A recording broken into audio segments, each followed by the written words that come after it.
The story kicks off in a dimly lit warehouse, where a dude in sunglasses glares at his phone, visibly annoyed and complaining about someone being insanely late.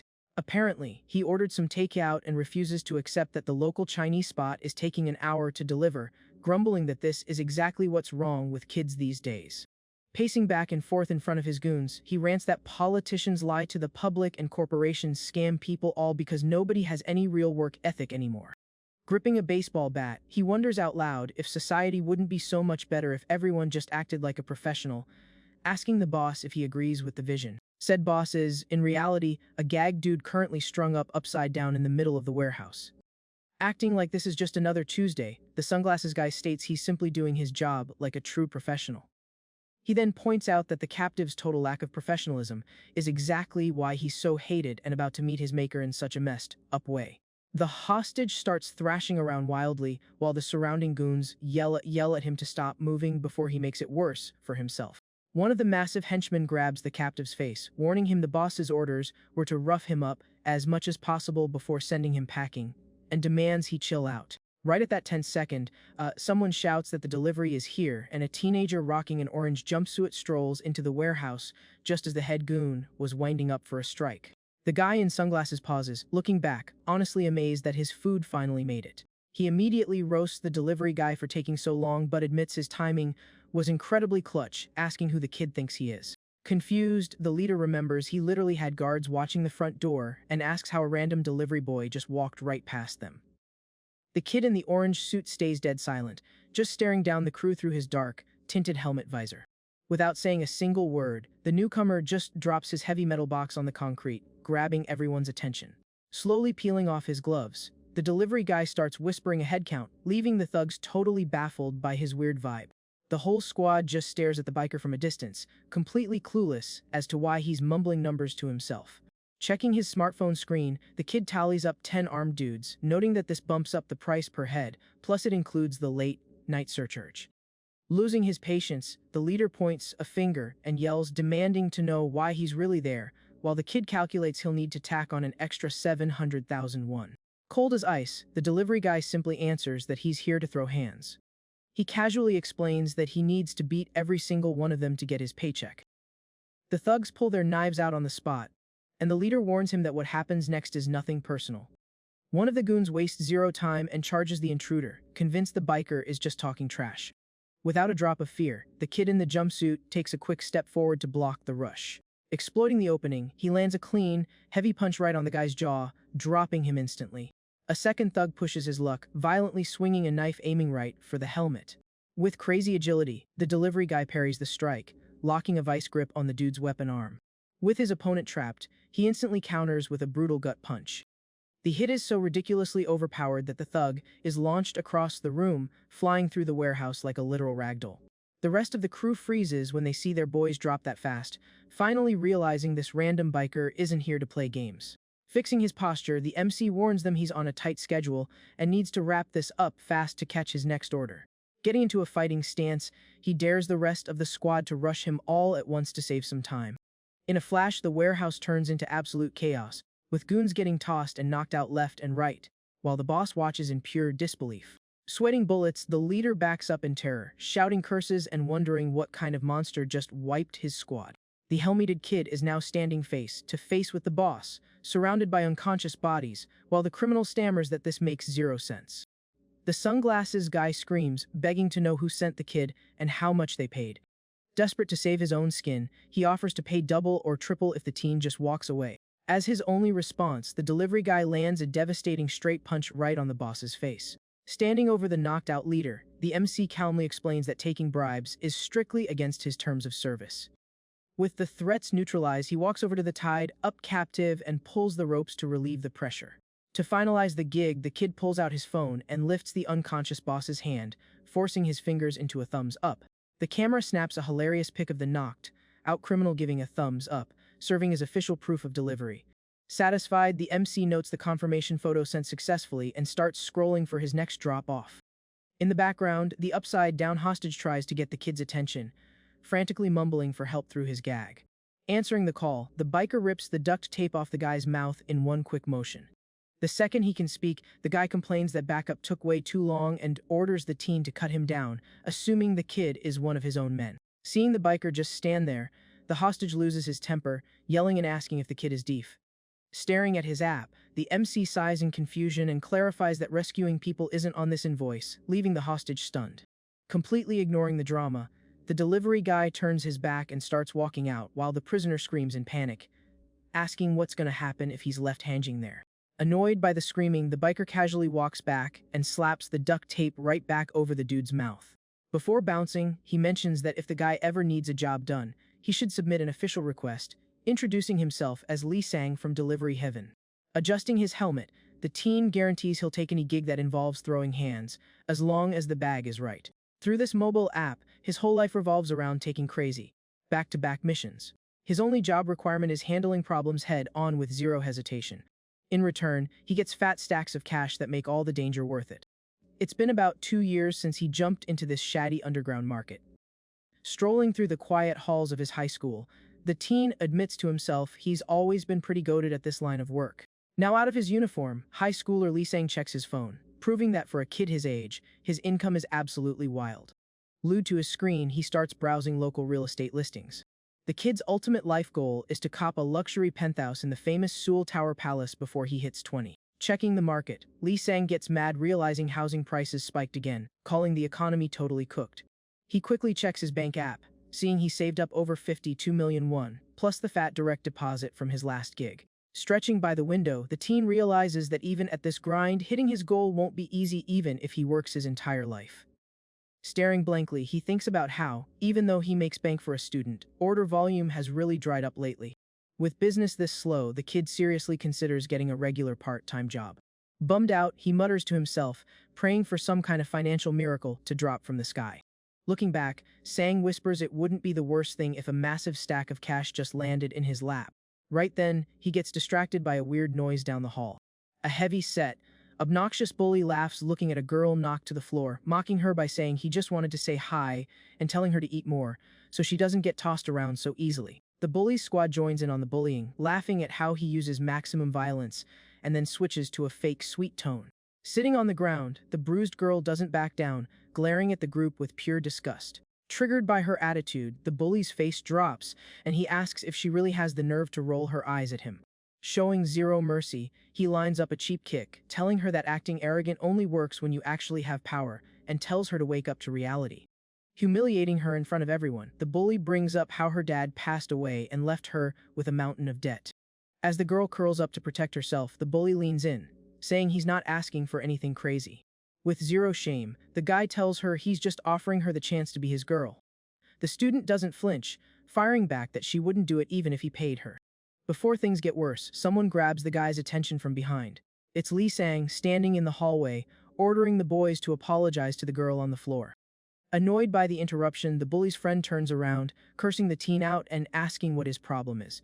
Instantly, another kid in the crew yanks his friend in a panic, warning him never to pick a fight with the MC, while the heavy-set guy looks confused by the sudden fear. The terrified kid explains that even the seniors dodge problems with this guy, begging his friends to just apologize and dip. Thinking he runs the school, the bully scowls and says he has absolutely zero intention of saying sorry. He then asks if the intruder is the girl's boyfriend and tells his crew to just walk away.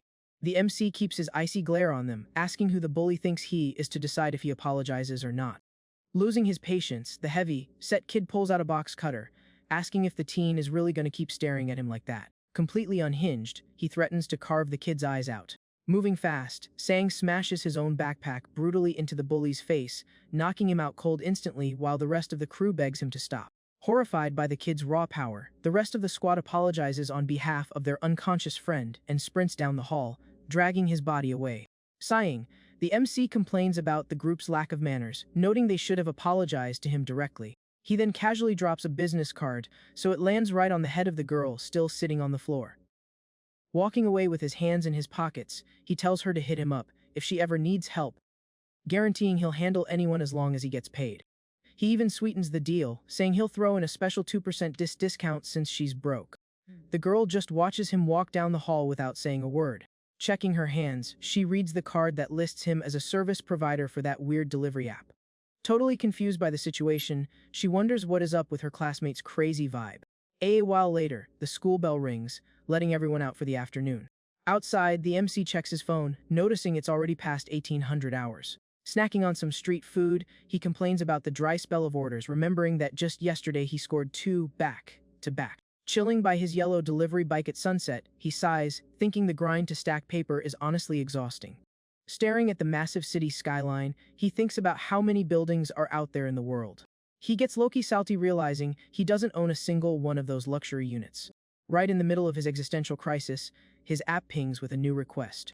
Hyped, he accepts the mission, noticing the payout is massive for a job in the rich district. Thrilled by the opportunity, the biker jumps up to check the client's drop-off address. Reading the details, his eyes go wide in pure shock. The target location is literally the exact luxury penthouse he dreams of buying. Parked outside the massive complex, the student is starstruck, whispering he can't even see the roof because it's so tall. Loving the coincidence, he preps for the job, saying he's always wanted to see what the inside of this place looked like. Throwing on his classic orange jumpsuit, he adjusts the fit to get into character. He throws on his tinted helmet to completely hide his identity. Finishing his prep, he straps on his tactical gloves.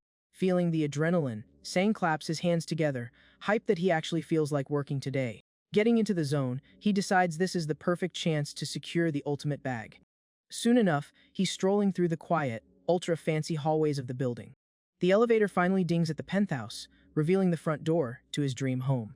Stepping into the exclusive corridor, he wonders what kind of millionaire ends up being a target on this shady app. Without overthinking it, he turns the handle and pushes the massive door wide open. Walking into the pitch-black apartment, the delivery guy announces he's arrived. Using his phone screen for light, he thinks it's weird that the power is off and asks if anyone's home, totally confused by the darkness.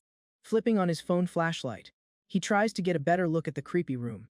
The beam catches a bunch of super expensive vases scattered near the entrance. Walking deeper into the massive living room, he notices the place is completely trashed. Annoyed, he complains about all the garbage on the floor, whining that the dark is messing up his vision. Suddenly, a shadow bursts out of the darkness, rushing straight at him. The sound of rapid footsteps gives away that multiple people are swarming him all at once. Within seconds, a squad of guys in suits holding knives completely surrounds the biker. Scrambles to block the first head-on attack. Finding an opening, Sang fires back with a brutal counter that hits the enemy dead center. The impact launches the thug into the designer furniture, leaving him out cold on the floor. Standing still in the wrecked room, the MC glares at the crew, asking himself what kind of setup this is. Checking out the dangerous-looking squad, he instantly figures out these guys definitely don't own the penthouse. Frustrated, he checks his phone, complaining the client didn't list a head count. He realizes he has to charge a crazy extra fee, and hopes he doesn't get scammed out of his money. The goons are shocked to realize the intruder is just a teenager, whispering to each other that he's not the main target, but they need to watch out for his strength. Staying focused, one of the suits yells to attack together, so the kid doesn't have time to react.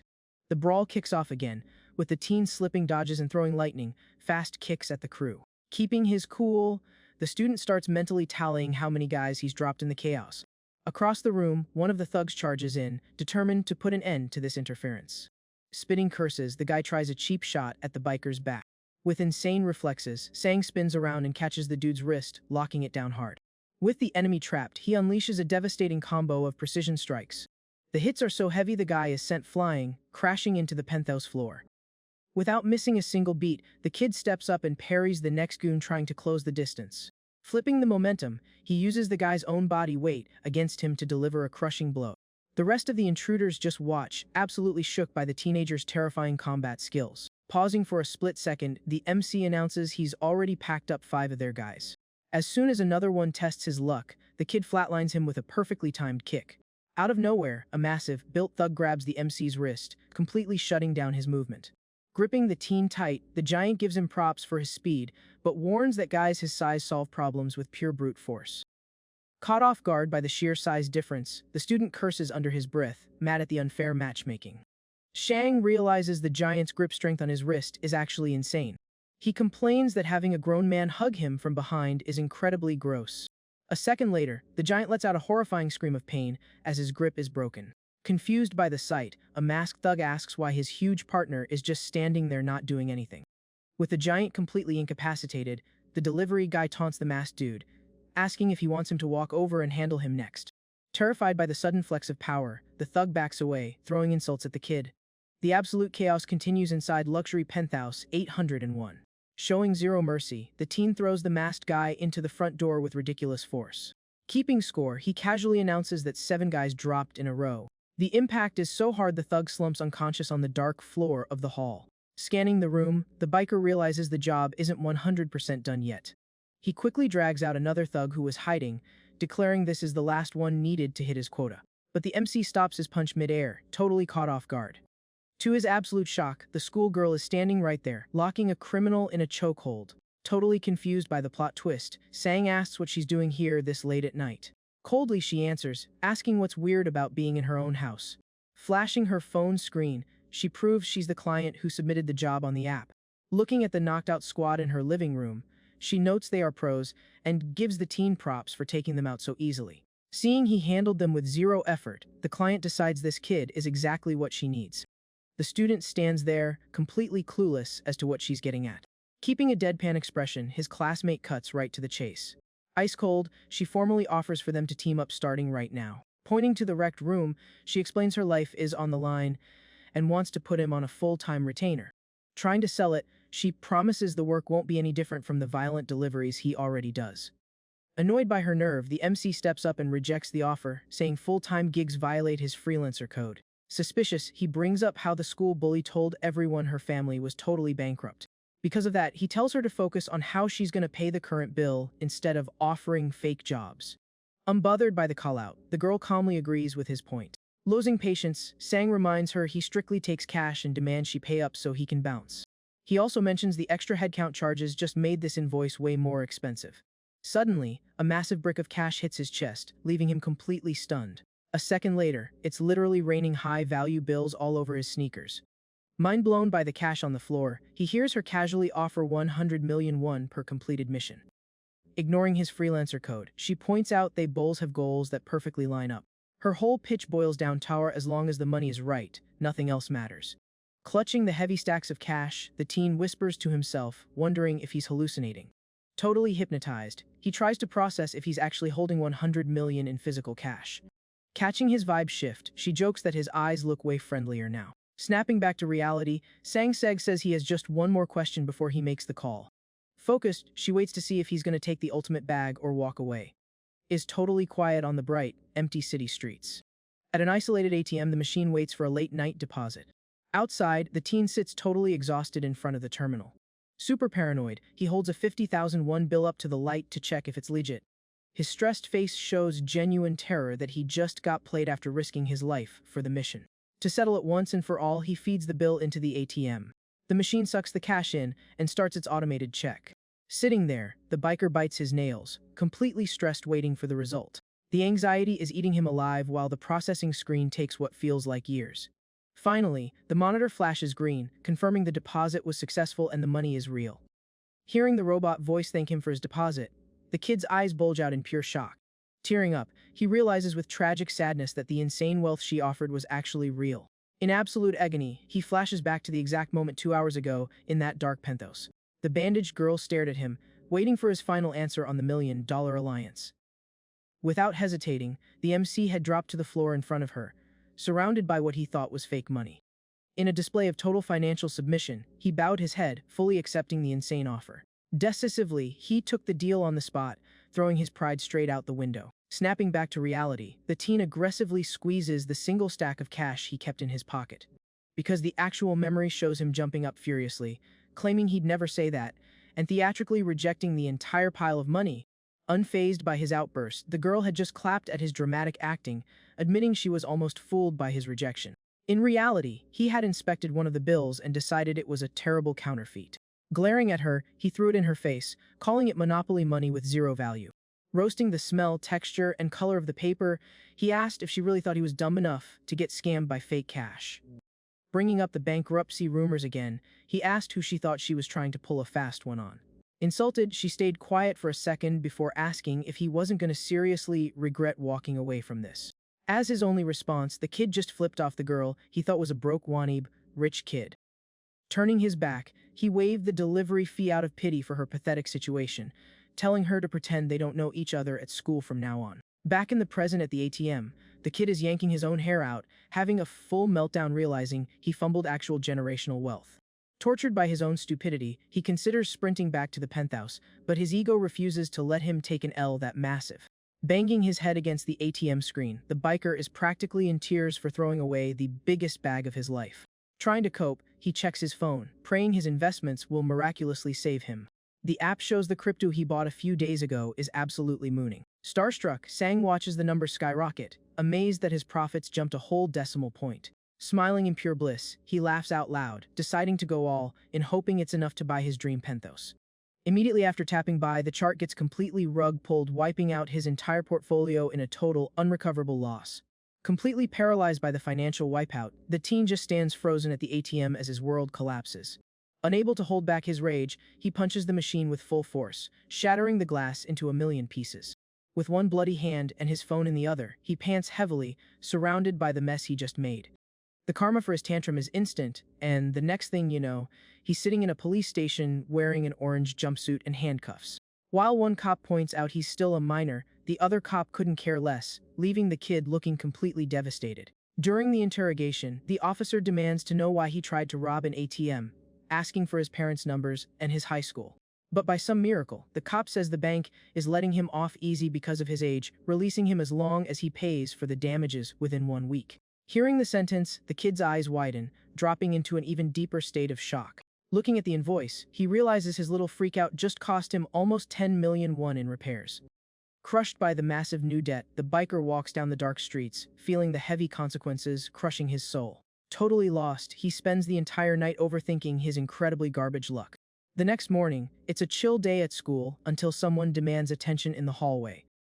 Rocking heavy dark circles and looking like a zombie who pulled an all-nighter, Lee Sang walks up, bringing up yesterday's conversation. Staring right at the bandaged girl, he straight up begs her for a mulligan to cancel everything he said the night before. The girl just stares at him with a deadpan expression, not saying a single word to his desperate plea. Around them, kids start whispering, totally confused as to what the guy is trying to pull. Right then, the bully he knocked out yesterday shows up with his squad, announcing the timing is perfect since he was already hunting the biker for revenge. Getting in the kid's face, the bully brags that he let it slide yesterday but brought real, experienced fighters this time. Ignoring the threat entirely, the student just grabs the bully's face hard, suggesting they finish what they started. With crazy strength, he tosses the bully across the hall, asking the client if she's really going to leave him hanging so coldly. The bully hits the floor, completely knocked out, making his goons scream in absolute terror. Mad at the disrespect, one of the massive thugs grabs the kid's shoulder, asking if he has a death wish. Keeping his cool, Sang turns to the thug, explained to the girl he was just negotiating yesterday because her asking price was super high. Easily dodging a punch, the delivery guy counters the thug, arguing that nobody makes a massive life decision on the spot like that. Beating down the rest of the crew, he offers to take a 50% pay cut instead of the original 100 million. Landing another hit, the teen adds they'll need to factor in taxes and suggests handling the contract directly through the app. With all the bullies packed up on the floor, he walks up to her with his hand out, asking if he could maybe get a 10 million won advance for a tiny emergency.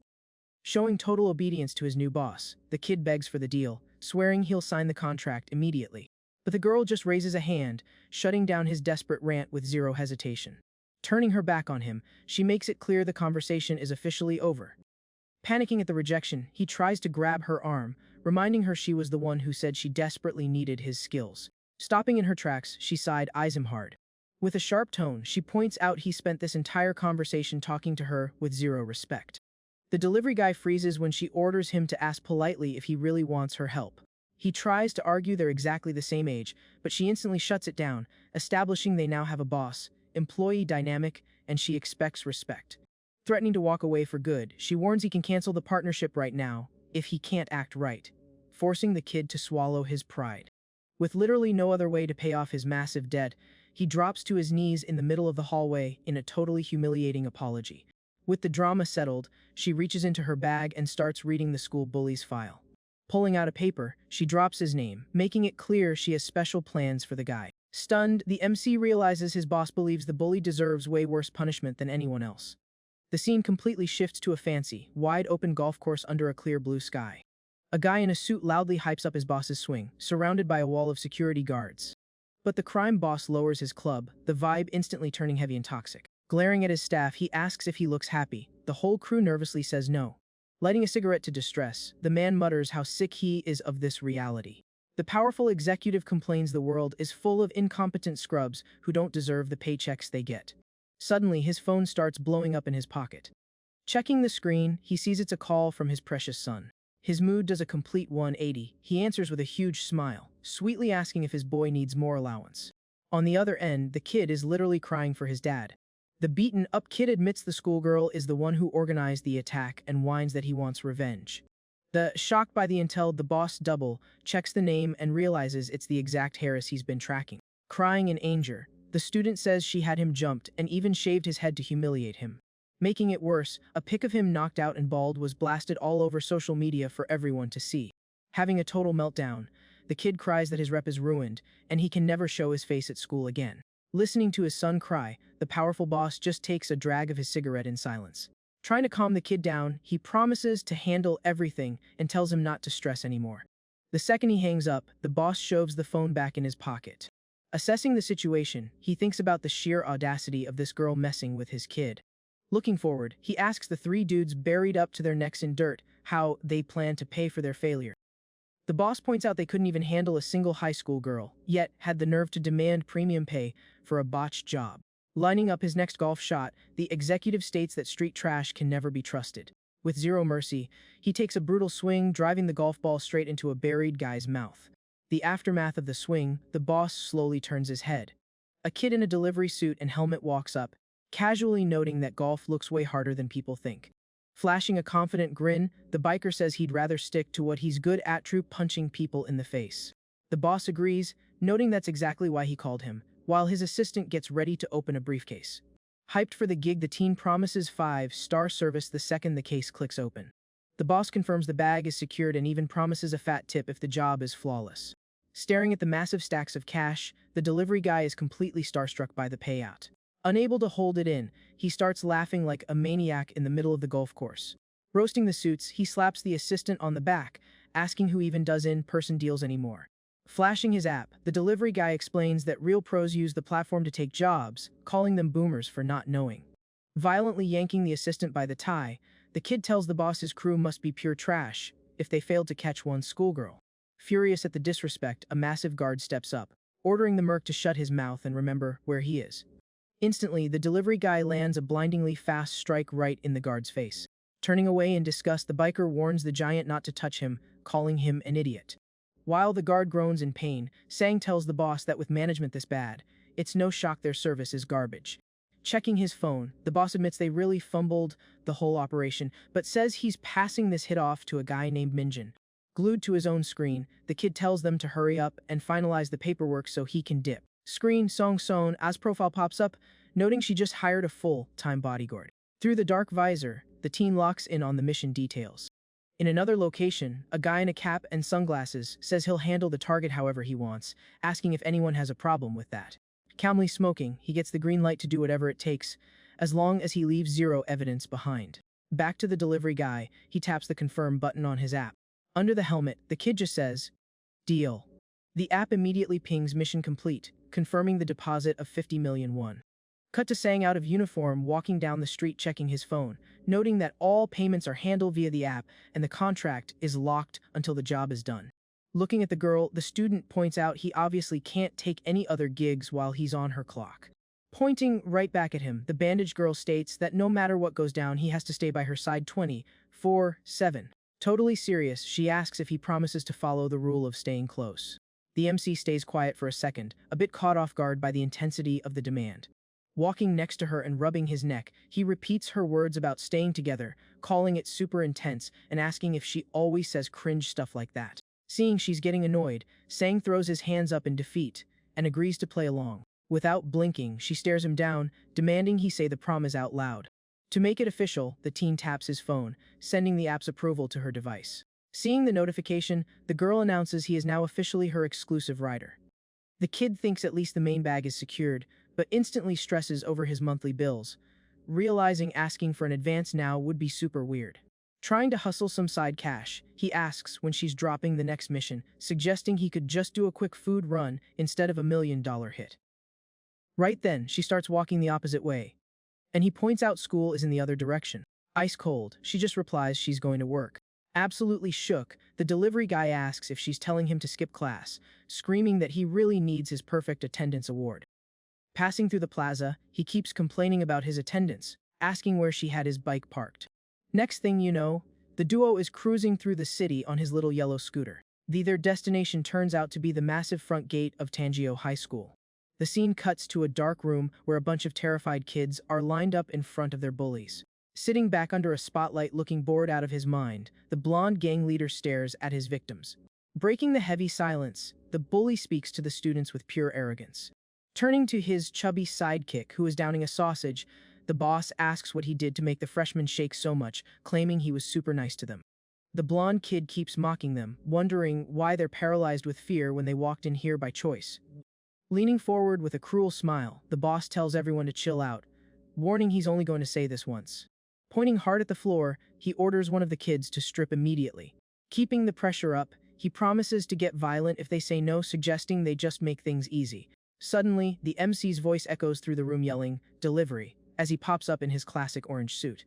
Checking his phone, Sang verifies the blonde leader's full name, grade, and homeroom. Confused by the intruder, the chubby goon asks if the boss ordered food at 9 in the morning, telling him to put the snack down.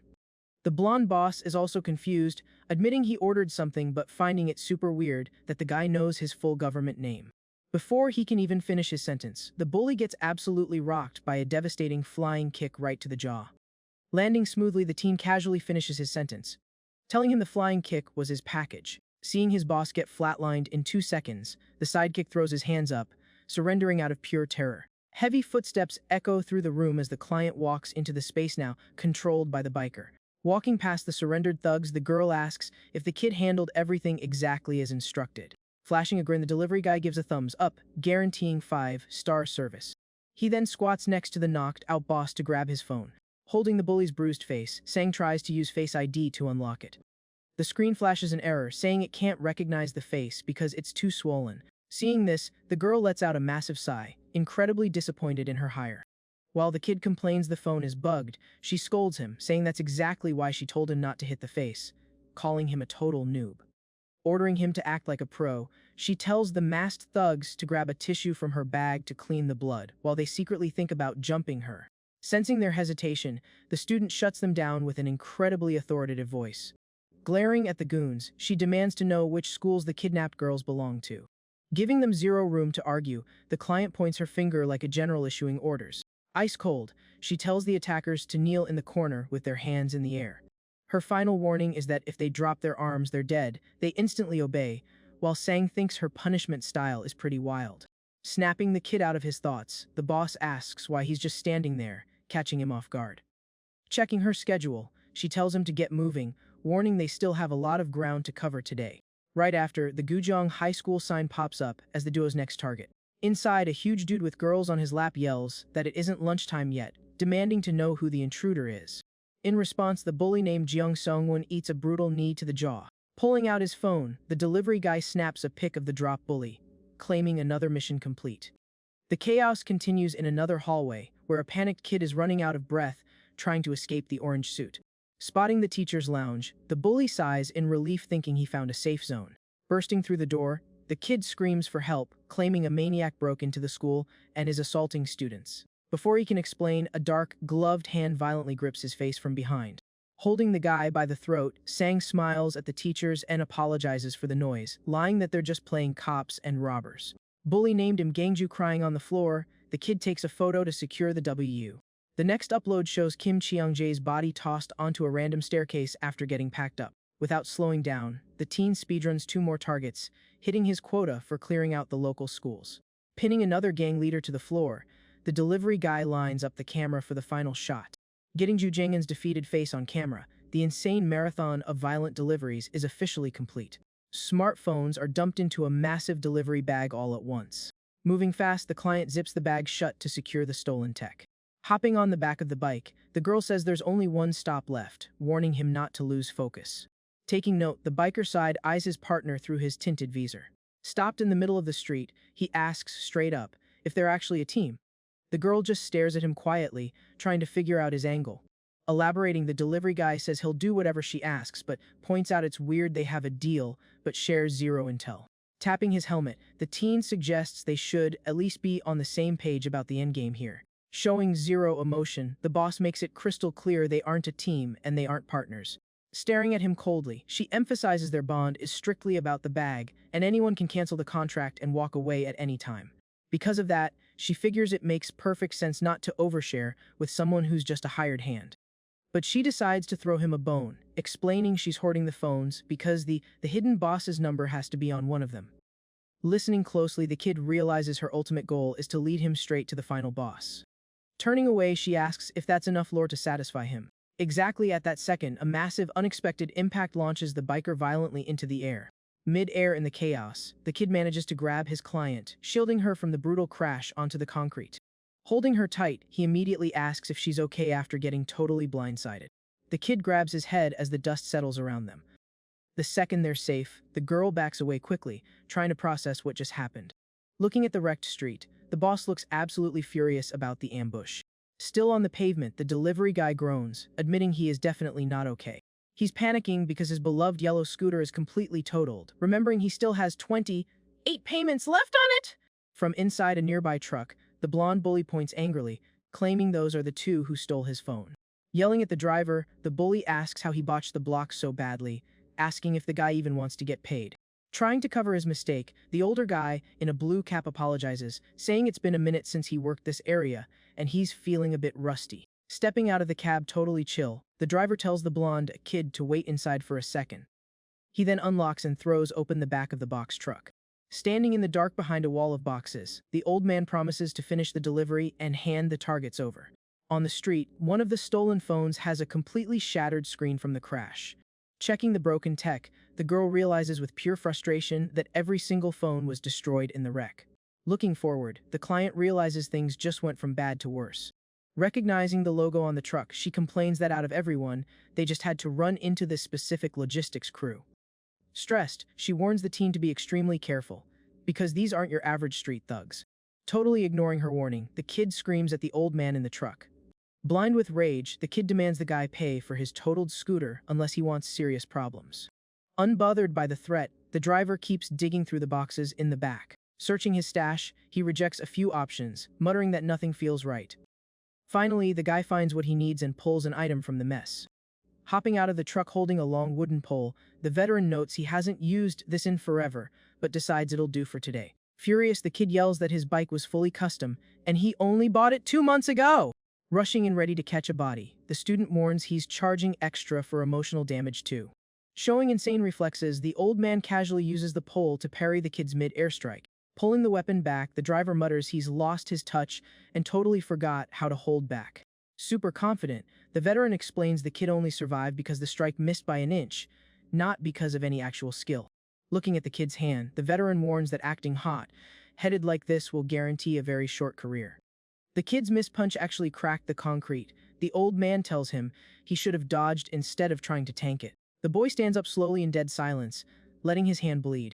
Finding it funny, the old man says he gets it. Kids have hot blood and love to show off. Reading the kid's tense vibe, the driver mentions he's seen plenty of hyped kids lose control and end up flatlining. Cutting the lecture short, the teen looks up and dares the enemy to swing the stick again. Staring him down, the delivery guy claims he just misjudged the range, promising he'll block it perfectly this time. Triggered by the disrespect, the old man's chill face instantly turns deadly serious. Winding up a brutal swing, the veteran yells that showing off will get you packed up. Jumping high, the man brings the weapon down with everything he's got. In milliseconds, the kid's arm moves at terrifying speed to block. Using pure brute force, he shatters the wooden pole mid-air with a loud crack. The guy in the blue cap goes wide-eyed, completely stunned. The kid blocked it bare-handed. Holding the splinters, the teen smirks and says he finally gets the rhythm of this fight. Getting cocky, the delivery guy brags that he's completely dialed in now.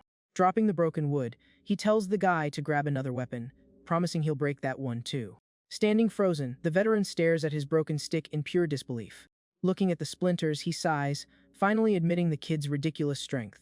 Resting the broken handle on his shoulder, the veteran admits looking at this kid is like seeing himself back in the day, risking it all just to look cool. Suddenly, he pops a hidden blade out of the handle, wondering out loud how he even survived his own youth. Moving fast, the old man shifts his stance, looking way more lethal now. Looking back at the truck, he casually calls the blonde bully, telling him he needs to help out. Seeing the kid is terrified, the driver tells him to stop crying and get over here. Panicking in the passenger seat, the bully screams that he's the paying client, demanding a refund instead of taking orders. Tired of the whining, the veteran throws a piece of wood that shatters the truck window inches from the kid's face. Trying to scare him straight, the driver asks if the kid has ever worked a day in his life, calling him a spoiled brat. Shaking his head, the old man complains that Gen Z is too soft, noting a big kid like him probably has zero manual labor skills. Sweating, the client swallows hard when the man asks if he knows how to move boxes, nodding yes in terror. During this distraction, the boss screams the kid's name at the top of her lungs. Startled, the delivery guy looks back at his partner. Dead serious, the student reminds him he's on the clock, demanding he drop the ego and act like a professional. She doesn't let up, warning the enemy has way too much range for brute force, ordering the kid to fall back and strategize. Confident as ever, the teen just replies that close quarters is literally his whole brand. Annoyed by the backtalk, she raises her voice, telling him to never lecture her. Grumbling about her attitude, the kid suddenly senses something massive incoming. Perfectly blocks a heavy strike mid-air, creating a loud shockwave. The threat is a massive spiked metal ball on a chain, swinging lithely. The veteran yanks the chain, spinning the flail with insane power trying to crush the kid. But he loses control for a split second and misses his shot. The flail obliterates a streetlight, the teen jokes, asking if the guy plans on wrecking the whole block for one delivery. Crouched after the dodge, the student admits this extreme fight is actually pretty fun. Shocked the kid is still standing, the veteran looks at his broken weapon, wondering what kind of crazy material the kid's fists are made of. Annoyed by the delay, the old man yells at the blonde kid to throw the boxes faster, saying they can't let him breathe.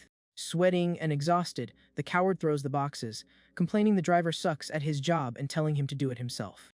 Out of patience, the old man coldly threatens to pack him up if he stops working. Furious but terrified, the bully keeps chucking boxes out of the truck.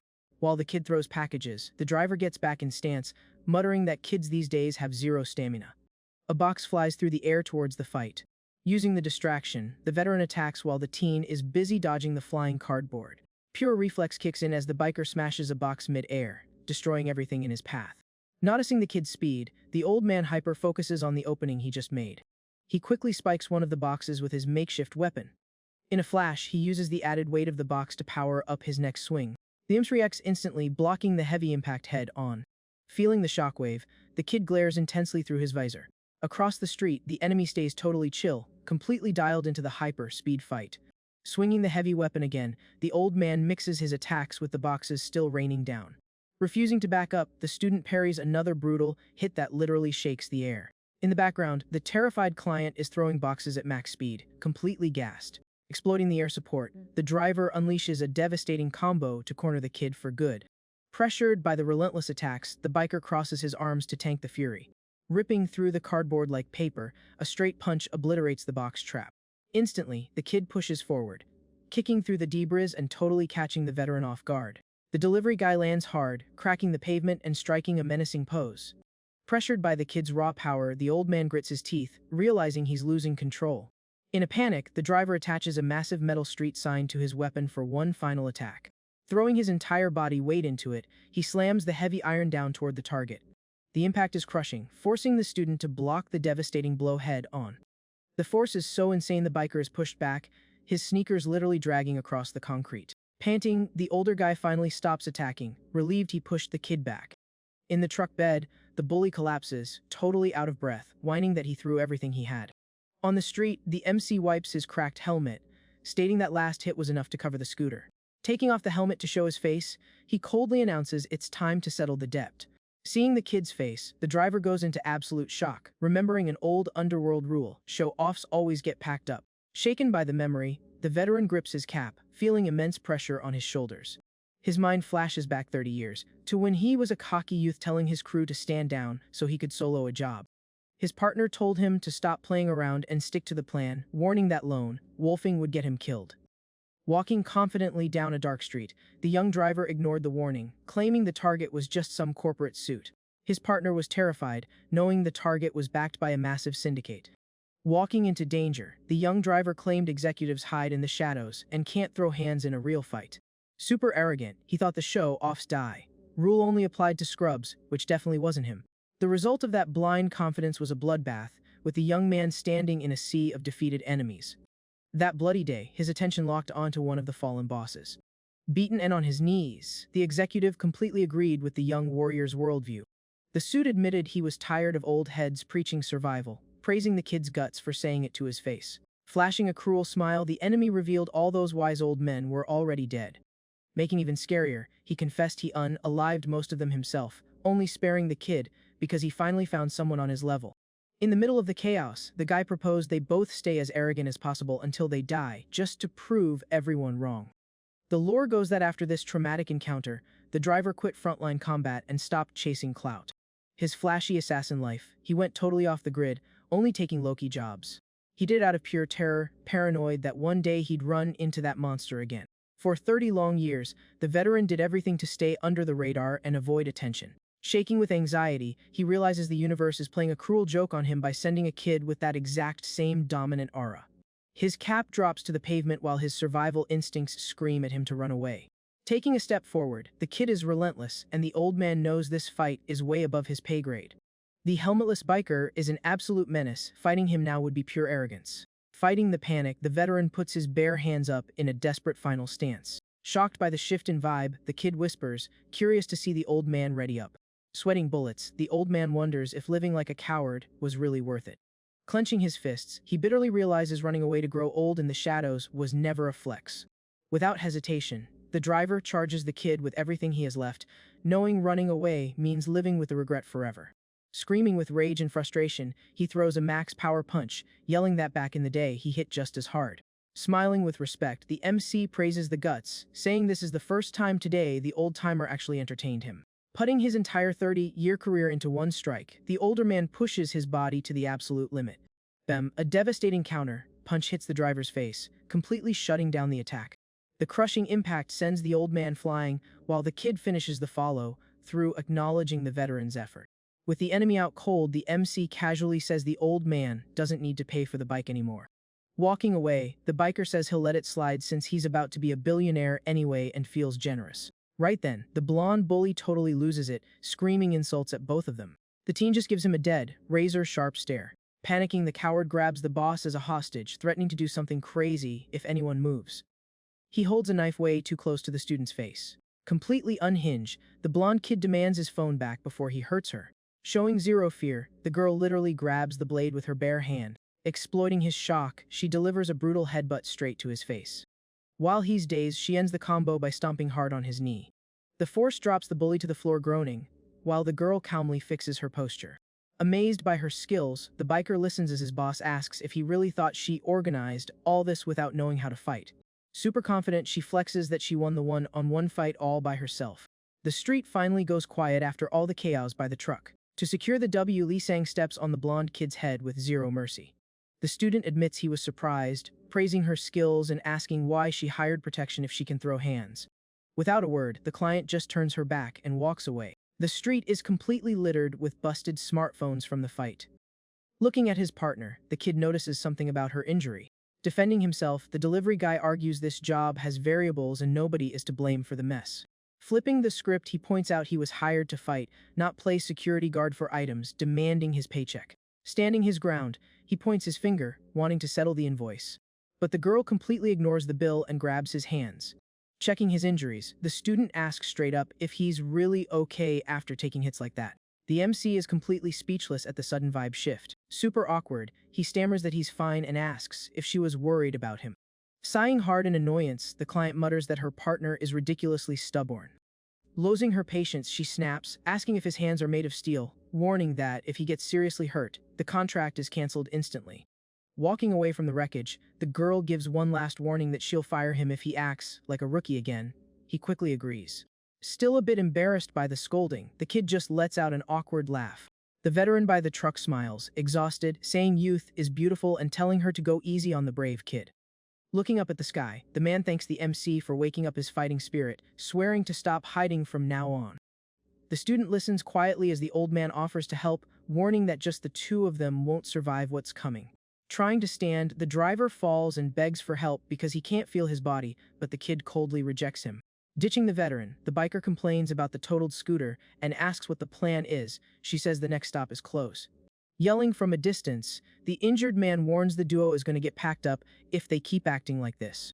From the pavement, the veteran drops the bomb that their names just got put on the app's priority hit list. Confused, the kid stops walking and asks his boss what that means. The girl looks stressed, whispering things are moving way too fast, and they have no time to strategize. Annoyed at being left in the dark, the biker demands to know if she's the target of this hit. Priority mode is a free-for-all. Any active merc on the app can take the job. First come, first serve. Looking worried, the girl explains that being on this list makes them a public target for every hitter in the city. The old man finishes the explanation, warning they'll be hunted 24 hours a day from now on. At first, the kid drops his head, seemingly shook that there's a bounty on his life. But a second later, he flashes a huge, hyped smile, declaring this is absolutely perfect. Clapping his hands, the teen celebrates that the enemies will deliver themselves to him, thanking his boss for the golden opportunity. In a mix of crazy and happy, he stomps on the blonde bully again, wishing for stronger opponents and telling the veteran to team up. The old man just smiles from the ground, telling the kid to keep dreaming. Shutting it down, the student coldly states the man will never be their ally, telling him to stop distracting her. Unbothered, the veteran argues he's just a freelancer chasing a bag, no hard feelings. Suddenly, an item drops right next to the injured man's face. It's a heavy-duty leather dog collar thrown by the girl. Extending her hand, the boss says he's in the crew, but only as her guard dog. The old man's eyes go wide, stunned by the humiliating offer. Flashing a tired smile, he jokes that if he were younger, he wouldn't hide his crush on her. Rolling his eyes, the biker complains he can't stand this cringe dialogue anymore, telling the boss to drop the next pin. Focused, the girl says time is short since they're on the hit list, noting they only have one stop left. Moving fast, the girl violently straps the heavy collar onto the blonde bully's neck. Yanking the leash, the boss announces she's going to use the bully to replace the intel from the smashed phones. Her face turns terrifying as she remembers all the crucial data they just lost in the crash. Terrified, the bully swallows hard while the girl promises to violently extract every piece of info out of him. The sun starts to set, painting the sky and the city skyline a deep orange. Standing in front of the last location, the delivery guy asks if this is really the final stop of the marathon. Checking her phone, the boss confirms and warns this is going to be the most dangerous task yet. The kid recognizes the spot and mutters that this is literally their own high school.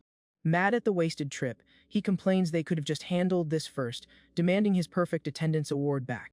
She replies it was tactical, since attacking the other schools created the perfect distraction at the right time. Back on the clock, the veteran pops up smiling, saying he followed orders and secured the package perfectly. The package is the blonde bully, tied up and wiggling in the back of the box truck.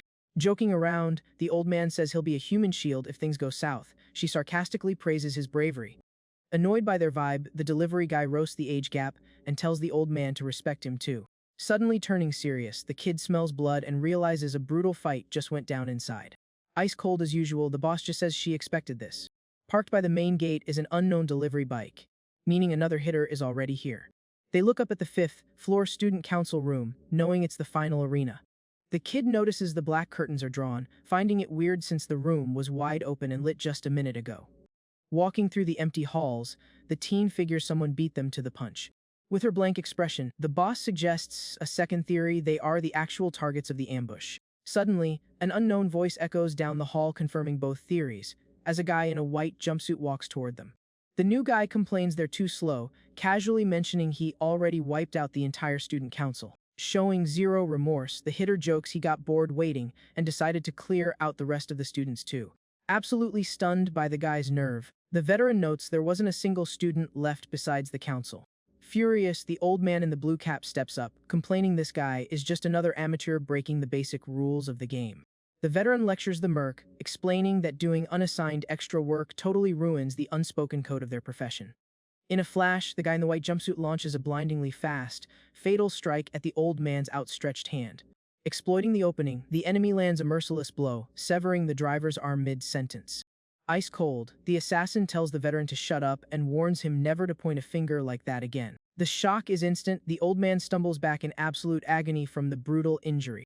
Ignoring the bleeding man, the mysterious hitter checks his phone, showing zero interest in scrubs and telling the veteran to move. He admits he almost rejected the gig, thinking it was a joke to get called in just to kidnap a high school girl. But his vibe completely flipped the second he opened the file and saw the target photo. Smiling creepily under his helmet, the assassin confesses he got incredibly hyped. His screen shows the boss's profile, but what actually caught the villain's eye was the MC standing in the background. Locking his focus entirely on the kid, the white jumpsuit says the delivery guy's name with threatening intimacy. Tilting his head sarcastically, the enemy says it's been a long time since they last saw each other. The MC looks dead serious while the guy claims they are old friends cut from the exact same cloth. Sensing the heavy tension, Lee Sang drops his head in silence, letting the shadows hide his eyes. Feeling the suffocating vibe, the boss steps up, breaking the tension and looking at her rider. Suspicious, the injured girl repeats the word friend with an interrogating tone. Annoyed, the student demands answers fast, pointing out he never mentioned having ties to these types of hitters. Dodging the question, the biker avoids eye contact, giving a vague answer that they aren't actually friends like that. The girl closes her eyes, disappointed by the secrets, realizing her partner is hiding massive lore at a critical moment. Before she can press him, the kid speeds in front of her, dropping into a defensive stance against the attacker. Finding it hilarious, the white jumpsuit asks if the kid is doing bodyguard work now, joking if the student is his girlfriend. Glaring over his shoulder, Sang says she's just his boss and he's only here for the paycheck. Pushing his client back, the delivery guy tells the assassin to leave her out of it and settle things one-on-one. Hearing the white jumpsuit's smile vanishes instantly, replaced by dead focus. Rejecting the offer on the spot, the enemy rushes down the hall with insane speed, offended by the kid's audacity. Totally ignoring the kid, the villain aims a heavy punch straight at the girl, forcing the student to block it head-on. With the kid's hands locked on defense, the guy in the white suit mocks his pathetic Quero act. Exploiting the opening, the assassin jumps right over the kid's guard, lining up a fatal strike on the boss. The bandaged girl goes wide-eyed, throwing her hands up to protect her face from the impact. Proving his superhuman reflexes, the MC grabs the enemy's leg millimeters before impact, stopping the attack cold. Holding the opponent in the air, the student hears the villain ask sarcastically if he forgot who they really are. Looking down at the kid, the white jumpsuit praises the violent nature they both share in the underworld. Getting sadistic, the assassin brings up a painful memory, reminding the kid of the tragic fate of everyone he tried to protect in the past. The insult hits a nerve, and the delivery guy's eyes fill with pure rage as he asks if the enemy held that grudge all this time. Breaking the hold easily, the villain backs up, praising the kid's insane brute strength hasn't faded. Giving the kid zero room to breathe, the opponent unleashes a lightning, fast barrage of punches. Cornered by the combo, Sang tries to defend while the enemy flexes his superior technique and speed. Controlling the pace, the white suit admits they never settled who'd win in a fair fight, but guarantees having the client here seals the kid's defeat. Landing a clean hit, the merc complains the kid ghosted everyone to play a normal high schooler at this trash school. With a look of pure disgust, the villain claims this peaceful life made the MC soft. The delivery guy stares intently, listening to the enemy declare that a peaceful life will never suit him. A bizarre offer, the assassin invites the kid to return to the shadows, while the boss watches closely. In the middle of the chaos, the girl looks down and spots little red stains messing up her own fingers. Instantly, the student's eyes lock in, cooking up a brand new game plan right in the middle of that whole messy brawl. Not showing an ounce of fear against the enemy's rush, she takes a confident step into the clash, totally down to crash the party. Taking advantage of a blind spot, the girl jumps without a second thought and latches onto the back of the guy in the white onesie like a backpack. Caught off guard by the sudden extra weight, the attacker stops his rush and gives a side eye, totally clueless about her wild move. On the flip side, our guy gives a shocked look, his jaw on the floor at his boss lady's sheer audacity to throw herself into the danger zone like that. Trying to shake her off, the villain chuckles and roasts the girl, asking if this is some weird flirting tactic and wondering if the MC actually fell for it. Glued to the opponent's ear, the student whispers with supervillain energy, clapping back at the insult that she was just useless baggage. With her red eyes glowing intensely, she points her fingers right at the dude's visor, daring him to say that line one more time. Catching on to the girl's sadistic vibe, the attacker Loki panics, his eyes going wide as he realizes the very real threat of that sneak attack. Running purely on survival instincts, the guy in white reacts at lightning speed and grabs the girl's wrist before she can mess up his face. Flexing his brute strength, he pulls the girl over his shoulders and tosses her forward, letting out a grunt of effort. While the girl trips and takes a fall, the villain groans in pain and promises to make that annoying kid pay for her stunt. Putting a hand on his waist, the attacker checks the damage the girl managed to dish out during that split-second squeeze. Capitalizing on this tiny window, Lee Sang goes goblin mode and lands a savage strike right in the bad guy's midsection. With the enemy floored, our boy hears the villain admit that their kamikaze strat actually worked, calling their teamwork incredibly fascinating. Leaning on her knees to catch her breath, the boss lady hypes up the tactic, flexing that she would never be a burden to anyone. Using all his strength to keep the opponent pinned to the ground, the delivery boy shoves the man as he tries to keep yapping. Taking the high ground behind the kid, the student makes sure to let the beaten enemy know she has zero ties to the biker dude. The scene cuts fast, zooming in on thick red stains dripping from a busted hand onto the school's bright floor. The driver in the blue cap shows up sweating bullets, gritting his teeth trying to power through the insane pain of his injury. Kneeling in the ghost town hallway, the veteran hears the delivery boy calling him, grabbing his attention in a super chill way. Chilling right there, the kid advises the man to pick up his own chopped off limb from the floor, hinting that there's still hope to fix the damage. Completely in disbelief, the older guy looks up stuttering, asking if it's actually possible to pull off a reattachment like that. Acting cool as a cucumber, the biker confirms the odds, promising he knows a clinic that handles this exact type of mess with ease. The girl just turns her back and starts walking down the hall, while the kid asks her to wait up and wonders where she's heading next. Locked in on the mission, the girl explains she's trying to find a device that still works, complaining that it's getting way too late. The boy points out that the floored enemy might look sloppy on the outside, but deep down he's super careful with his stuff. Hearing that, the boss lady connects the dots. If the bad guy checked their pockets first, he definitely trashed the phones of all the other witnesses on his way in.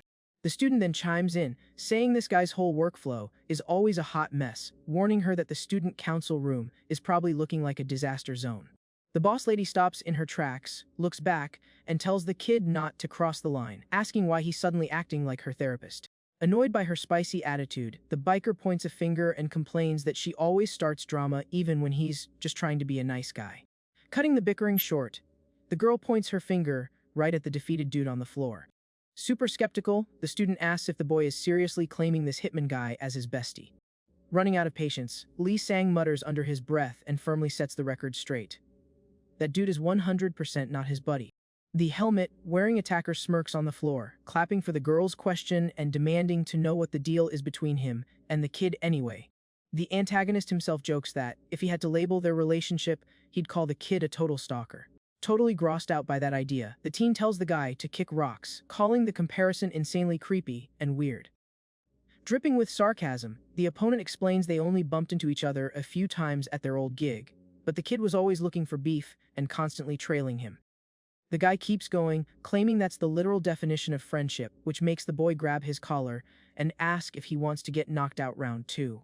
Pinned to the floor, the villain warns the girl that she's hanging with the wrong crowd, claiming the delivery kid is a major hazard. Turning his head, the helmet guy challenges his old coworker, asking if he even gets that he's working for someone at the absolute top of the country's VIP food chain. Dropping a major truth bomb, the attacker reveals the boss lady is actually the heir to the big shot Song Jae-kyul. The delivery boy totally blanks on the info, repeating the name and asking who that guy is, which leaves the villain mind blown by his cluelessness. Even the girl admits things are getting intense, noting she has zero clue how her partner ended up tangled with someone of her tier. Ignoring the girl, the guy in white tells the MC to head over to the Songchang area and look into someone going by the name Jungjin. Giving a cheeky little laugh, he guarantees that maybe then the kid will finally figure out who sent his dad packing. The opponent keeps poking the bear, asking with a mean streak if that tip was super helpful and demanding the kid admit it. On pure reflex, the boy slams the opponent's face into the school floor with maximum force. Furious about the rough treatment, the villain insults the kid, while the delivery boy yells back in a rage, asking if the guy thinks he has the right to throw his dad's name around like it's a joke. The bandaged girl steps up looking scary as hell, demanding the attacker spill everything he knows before she loses it and ends his career for good. Not sweating it at all, the man bursts out laughing and rejects the demand, telling the girl to go find the answers with her sidekick. Completely losing it over his sarcasm, the boss lady charges in hot, ready to beat the fallen enemy with zero mercy. Moving fast, Lee Sang cuts in and grabs his partner's arm, warning her that things are going too far and telling her to drop the attack. The client turns her head, looking furious, claiming the enemy is clearly trying to shield the boy because he thinks they're cut from the same cloth. The teen instantly disagrees, breaking it down that the guy won't talk because he literally went to school to withstand interrogations. Acting super chill, he warns her that even if she hits him with everything she's got, the guy won't fold and she'll just end up wearing out her own arm for nothing. Keeping it professional, the boy advises his boss lady that it would be way smarter to start planning their squad's next move. Wrapping up the chat, the kid gently taps the girl's shoulder, pushing her to dip from the scene as fast as possible. The hallway goes back to being super tense, leaving the attacker in white trashed on the floor while the duo reads the room. The scene cuts to the flashing neon lights of a famous shopping street at night, showing that the craziness is already hitting red alert across the whole city. Inside a fancy VIP room, a high-tech smartphone starts blowing up nonstop on a table. A hand dripped out in expensive jewelry grabs the phone, and the glowing screen pops a notification that a brand new top priority order is up for grabs on the app. The phone belongs to an elegant and super intimidating lady who is chilling and puffing on a long traditional pipe. Giving off major boss energy, the lady lets everyone in the room know they just bagged a super important gig. Checking the details, the boss decides the girl in the hit looks super useful, ordering her crew to bag her without putting a scratch on her. Surrounded by a floor covered in knocked-out losers, the squad leader tells them that, when it comes to the boy in the picture, they need to wreck him in the worst way possible. Flashing a sharp glare through the smoke, the mystery woman gives the final green light for her minions to handle the job with pure class. Somewhere else, the veteran driver is shown locked up in the back of a box truck, looking like he's running on 0% battery.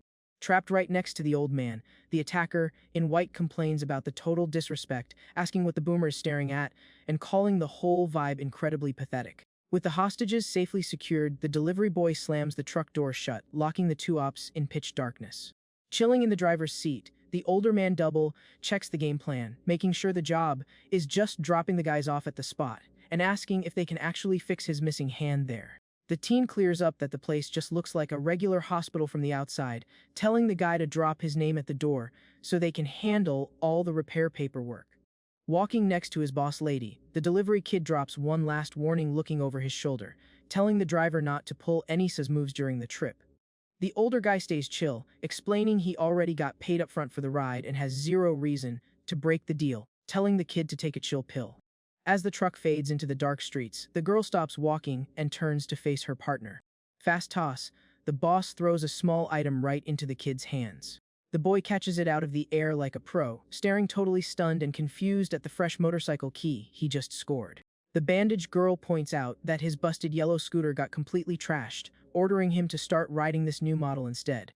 Staring at the key in his hand, the delivery kid just stands there buffering for a few seconds in dead silence. He's hit with a wave of pure hype, realizing he just got gifted a brand new ride from his wealthy boss. Calling the girl boss in total fanboy mode, the kid drops non-stop compliments and celebrates the crazy perks of this mission. Real quick, the girl cold-bloodedly explains that the bike actually belongs to the hitman who just tried to take them out. She breaks down that she snagged the key right out of the guy's pocket when she piggybacked him during the hallway showdown. Dropping his smile instantly, Lee Sang pockets the key and announces in a super bum voice that his shift for the day is officially over. Pushing the heavy stolen bike, the boy complains that his former coworker has zero taste in rides, getting sick just thinking about driving that thing. Salty about the situation, he swears he'll buy a fresh bike the second he gets his paycheck, whining that the attacker is loaded and the girl chose to steal that piece of junk. Parking in the middle of the dark street, the kid announces he's way too exhausted to safely escort the boss lady to her destination, telling her to solo the rest of the trip. The girl isn't letting the mission end that easily and simply asks why he's suddenly changing his tune. Chilling on the back seat, the client casually drops that she's heading to his place anyway, so they might as well ride together. The boy freezes in his tracks, trying to process the absolute madness of that curveball. A second later, the delivery guy is full on panicking, yelling to find out why on earth the girl wants to crash at his pad. Keeping her cool perfectly, the student calls the kid an idiot and brings up how wrecked her own apartment was yesterday, asking how she's supposed to go back to a trashed and unsafe zone. The boss lady backs it up by saying things just leveled up in a bad way, since being on the top priority hit list means she's got a target on her back 24/7. Annoyed, the kid points to his chest complaining that her logic makes zero sense for him, but the girl insists it's all part of the contract. Using her CEO voice, she repeats the golden rule of their deal: no matter the time or how bad things get, the bodyguard has to stick to her like glue. Staring him down with intense red eyes, the client asks if he really has the guts to ignore the most important clause they agreed on. Totally cornered by the rules he accepted for the bag, The student can't even come up with a comeback to fight her logic. Ready to end the debate, the girl slaps the bike's seat and orders the kid to start the engine already. Defeated and with zero energy to keep arguing, the tired boy hangs his head, asking if his partner even gets how crazy her idea is. Totally stressing over this wild order, the kid warns her that a girl crashing at a single dude's place is a massive gamble. Playing it safe, he asks if she's 100% sure nothing bad will happen, pointing out that nobody knows what the future holds. The boss lady just gives him an icy stare, flat out admitting she doesn't actually have that level of certainty. Without holding back, the girl just tells her bodyguard to go ahead with whatever he's plotting, leaving him totally shook. Sitting on the stolen bike, the student repeats her green light super casually, telling him to do whatever he wants with her. The client even adds that if doing so helps him focus on their upcoming missions, she's totally fine with letting him have his way. Hearing something that unhinged, the delivery kid goes mute, mind blown by his classmates' brutal lack of self-preservation. Disappointed and feeling like he lost the argument, he grips the handlebars super hard and mutters a swear word. Turning his head, Lee Sang claps back saying she is absolutely not his type, especially since he finds her whole vibe incredibly weird. As soon as they hit his humble apartment, the kid tosses a blanket at the girl and warns her he only has one pillow, telling her to figure it out. Right after, he locks the front door tight to make sure they're secure for this sketchy night. During the ride, the student made sure to warn her that his bathroom didn't even have a bidet, trying everything to gross her out and make her leave. The basic building where the boy lives is in a super sleepy neighborhood, a total 180 from the chaotic mess they were just dealing with. Already flat on the floor of his basic room, the kid tries to chill by checking his phone, but the stress of the day is still weighing him down big time. The panic hits hard again when he opens his crypto app and sees his balance dropped by basically 100%, wiping out his entire stash. Clutching his stomach, the boy groans in pain and tries to figure out how his boss just hijacked his home like that, calling her insane. In the corner of the room, the client waits on the floor hugging her knees, while the kid keeps scrolling on his phone looking super stressed. The girl quietly checks out the tiny room, looking totally out of her element and unsure of how to act in a place like that.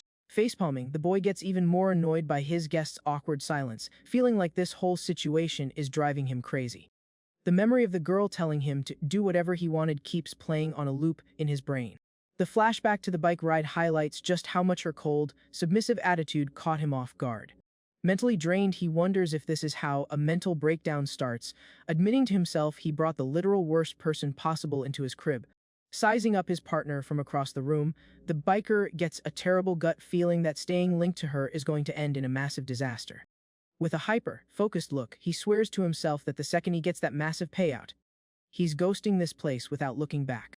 On the other side, the bruised girl keeps staring at the boy with this intense, blank look, making the room's vibe even more awkward. Messing up his hair in frustration, Sang tries to shake off the bad vibes and focus on the now, asking out loud what the boss is up to. Checking his delivery app screen, the boy notices his fried chicken order is arriving in 5 minutes, figuring all this mental stress was just him being hangry. Glued to her own phone, the girl points out the food is almost here and casually drops that she prefers the spicy seasoned chicken. Turning to the kid, she confesses this will literally be her first time eating delivery chicken, complaining that he ordered before she could even pick. The kid's eyes bug out and he turns to her completely shook, asking how it's even possible for someone her age to have never tried it. The boss lady calmly explains she's had similar food before, but notes that her family's live-in maid was a top-tier chef. Flexing her backstory, she explains her dad never allowed outside food, so she grew up eating 5-star meals every day and honestly loved it. Showing a rare, nostalgic smile, the girl says that above all the money they had, there was one little thing that meant the world to her back then. The absolute best part of her day was just her dad coming home to eat dinner with her, even if it was the only time they saw each other. But the vibe gets dark fast when she mentions there was one specific day when that whole perfect life came crashing down at once. The girl remembers the text from her dad saying he couldn't make it to dinner because of a massive work emergency. That same night, the maid also had to dip out in a rush, leaving the girl totally home alone in that massive mansion. Killing watching TV, she saw a food commercial that looked incredibly good for someone who was starving. Gulping hard, the student reveals that was the first and last she ever decided to use a delivery app. Exactly 2 years ago. Holding her phone, she walked through the huge living room full of hype as soon as the doorbell rang, signaling her food was finally there. From the other side of the giant front door, a muffled voice just announced it was the delivery. For super excited, the girl yelled back fast, saying she was coming to get it. Grabbing the door handle with zero worries, she asked for a few seconds while she unlocked the entrance. Second, she cracked the door open. A terrifying dude wearing a helmet and biker gear forced his way inside out of nowhere. The girl's eyes went wide with pure terror as she realized instantly this guy wasn't there to drop off dinner. The crook was holding some random plastic bag, hiding his face behind the dark writing gear. The craziest part about that traumatic night was the delivery app logo slapped right in the middle of the intruder's chest. Snapping back to the present, the boss lady looks the boy dead in the eye and asks coldly if he really thinks this is all just a coincidence. The memory of the paralyzing fear from that day still haunts the girl every time she thinks about it. Spilling the tea on her trauma, the student admits that her first ever delivery order ended in a super violent way. That was the exact same day her dad was brutally attacked and taken out without mercy right inside his own office. With a serious voice, the client drops the bomb that the fake delivery guy at her door was wearing the exact same uniform the boy has on. Not breaking eye contact, she states that the mystery attacker looked incredibly similar to Lee Sang in build. Frozen in the middle of the room with his hands in his pockets, the teen seriously agrees that this whole connection is definitely not just random. Taking a deep breath, the boy mutters a swear word under his breath, realizing just how massive this mess he stepped into really is. Glaring at his partner, the biker complains that this whole thing just became a massive headache for him to deal with. Suddenly, the kid changes his stance and tunes in his hearing, warning her there are at least two guys pulling up outside, and swearing it's definitely not the chicken guy. Throwing his orange jacket on super fast, the student mutters this is exactly why he didn't want the boss lady there, sarcastically asking if he's gonna have to pay the damage deposit for this brawl. Turning to the girl, the kid drops an icy warning that, after hearing that whole story, she's now officially on his suspect list too.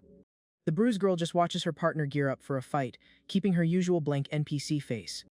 The delivery boy flat out says that if he finds out she or someone she knows set him up, things are gonna get ugly. Keeping that dangerous energy, he promises he won't go easy on her if he proves he's being played like a pawn in some dirty game. Moving with explosive speed, the kid smashes through his own window and jumps straight out into the street, yelling in frustration about dealing with this kind of drama right after trying to help out. Sticking a superhero landing on the dark asphalt, the student looks up and is absolutely shook by the scene outside. The whole area around his building is an absolute war zone, shocking the delivery kid, who thought he was just walking into a standard ambush.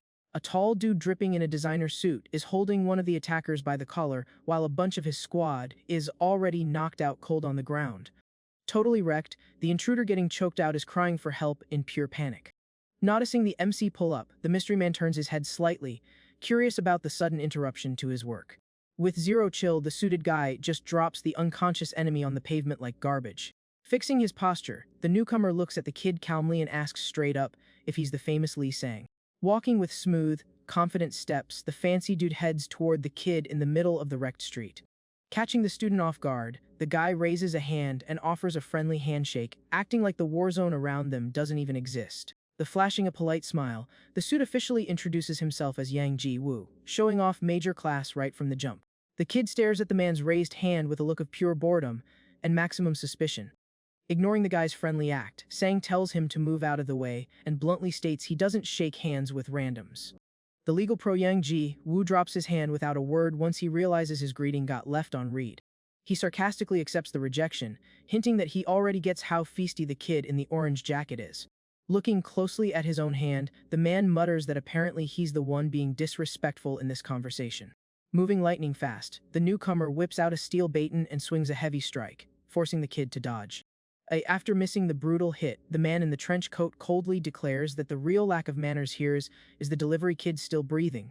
Looking absolutely exhausted by the drama, the kid listens to the enemy confidently claim that he is rotten to the core and has zero class.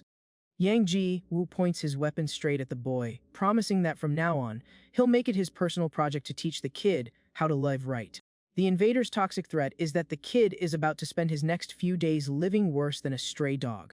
Mad about the sheer audacity, the biker loses his chill and insults the guy, furious that he wrecked someone else's rental property just to start beef. Fueled by anger over the property damage, the boy charges full speed at the opponent, winding up a lethal strike for payback. But the suit shows off god-tier reflexes, easily blocking the massive hit with his baton like it's nothing. Shook by the rival's flawless defense, the student backs up for a sec, needing a moment to process the enemy's power level. Seeing the opponent standing solid on the higher ground, the kid asks with maximum disrespect what kind of goofy tool he's holding. In that moment, the kid realizes it's just a basic collapsible baton, mocking the idea that the guy could actually do real damage with a metal stick. Suddenly, a sharp, flashing pain bites the kid's hand, proving the hard way that the opponent's block actually did some serious damage. Seeing the red drops falling from the boy's fresh wound, the classy guy grandstands, saying the first thing that needs fixing here is exactly that ego. Super calmly, the suit fixes his hair and concludes that this level of arrogance only comes from being totally clueless about how the real world works. Annoyed by the boring lecture, the kid just clicks his tongue while the guy advises him not to feel bad, since being a failure isn't just a him problem. The opponent gets all philosophical, claiming the real glitch is society's system that keeps mass producing human garbage and leaving it on the streets. Totally lost on where this convo is going, the delivery boy complains about the sneak attack and the yapping, sarcastically asking if the suit is also working for the gig app. Without even waiting for a straight answer, kid brings up rich boss lady to try and figure out why his house just got raided. Instantly, Yang Ji-woo points his weapon again and announces with a ruthless voice that he's here to rescue the girl and take her away. Facing the direct threat, the kid lets out a huge sigh and says he's impressed by the boss lady's clout, calling it crazy how many dudes are ready to crash her life using violence. Dropping into a solid fighting stance, the MC states without blinking that the girl is his biggest bag right now, flat out refusing to hand his client over that easy. Supremely confident in his own authority, the man claps back that the girl will willingly leave, since anywhere is better than rotting next to a guy like him. The two rivals keep the aggro high, staring each other down on the dark rooftop while they mentally lock in to restart the brawl at any second. Suddenly, the opponent's attention is hijacked, his shocked eyes locking onto something that just popped up right behind the kid. Confused by the enemy's weird reaction, the delivery guy slowly turns his head to see what could possibly stun such a dangerous dude. Right then, the millionaire girl walks through the busted entrance, holding her signature bat, strictly demanding both them kill the drama right now. Looking incredibly mad, she sharply questions the fancy guy's actions, reminding him she already gave strict orders banning him from just randomly popping up in her life. Thrown off by how comfortably the girl was roasting the guy, the kid just repeats the familiar nickname she used, trying to figure out if they're related. Dropping his guard, the suit walks over peacefully and swears in a super protective tone that he sadly couldn't just stay in this dangerous situation without stepping in. Out of nowhere, the guy has a funny meltdown, begging the girl to stop hanging out with low-tier street trash, swearing this stress keeps him up all night. Trying to calm the jealous dude down, the boss lady gives the kid a neutral look and says that despite his sketchy fit, he's not a weird creep, admitting she was planning to introduce them later anyway.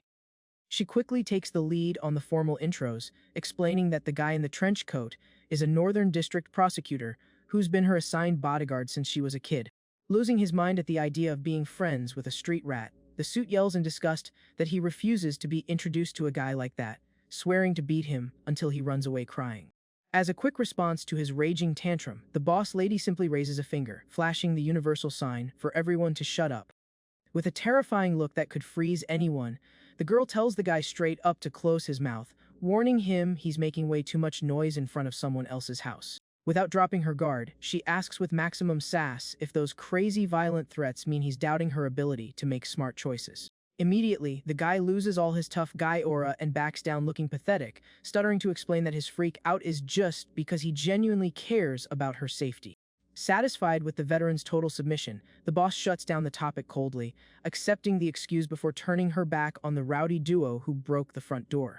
Turning her back to the dark roof, she orders both of them to get inside fast and sit down like civilized humans so they can start discussing the next big phase of the squad's survival plan. Salty about the order, the prosecutor shoots a furious, threatening glare at the kid, who just fires back a death stare without moving an inch. Realizing there's no way around the boss lady's rules, the boy sighs heavily and reluctantly agrees to the forced truce just to secure his $1 million payday at the end of this mess. Inside the kid's basic room, a mouth-watering, shiny box of freshly delivered fried chicken is stealing the spotlight on the cheap table. Chilling on the floor, the biker starts demolishing the food at record speed, while casually offering a drink to the two weird guests currently crowding his space.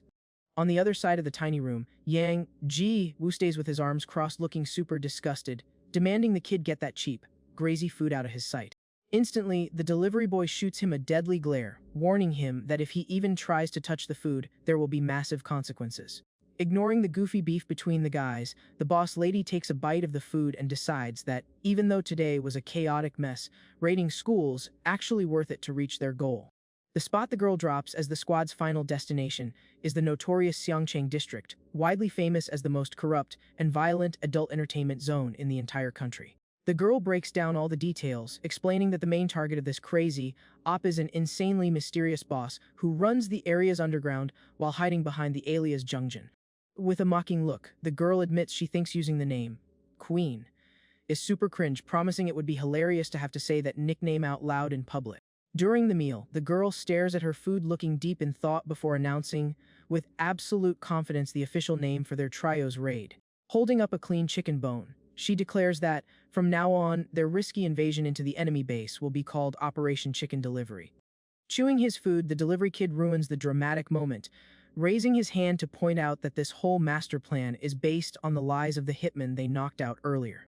Questioning the vibe of the mission, the boy argues it makes zero sense to trust a professional mercenary's intel like it's gospel, since the dude spent the whole day capping. Amused by the kid's boldness, the veteran lets out a sarcastic laugh, directly roasting the teen's basic analytical skills and the trashy slang he used to complain. Absolutely triggered by the adult's random hate, the biker stops chewing and glares at the guy in the coat, demanding to know what kind of insult he just mumbled.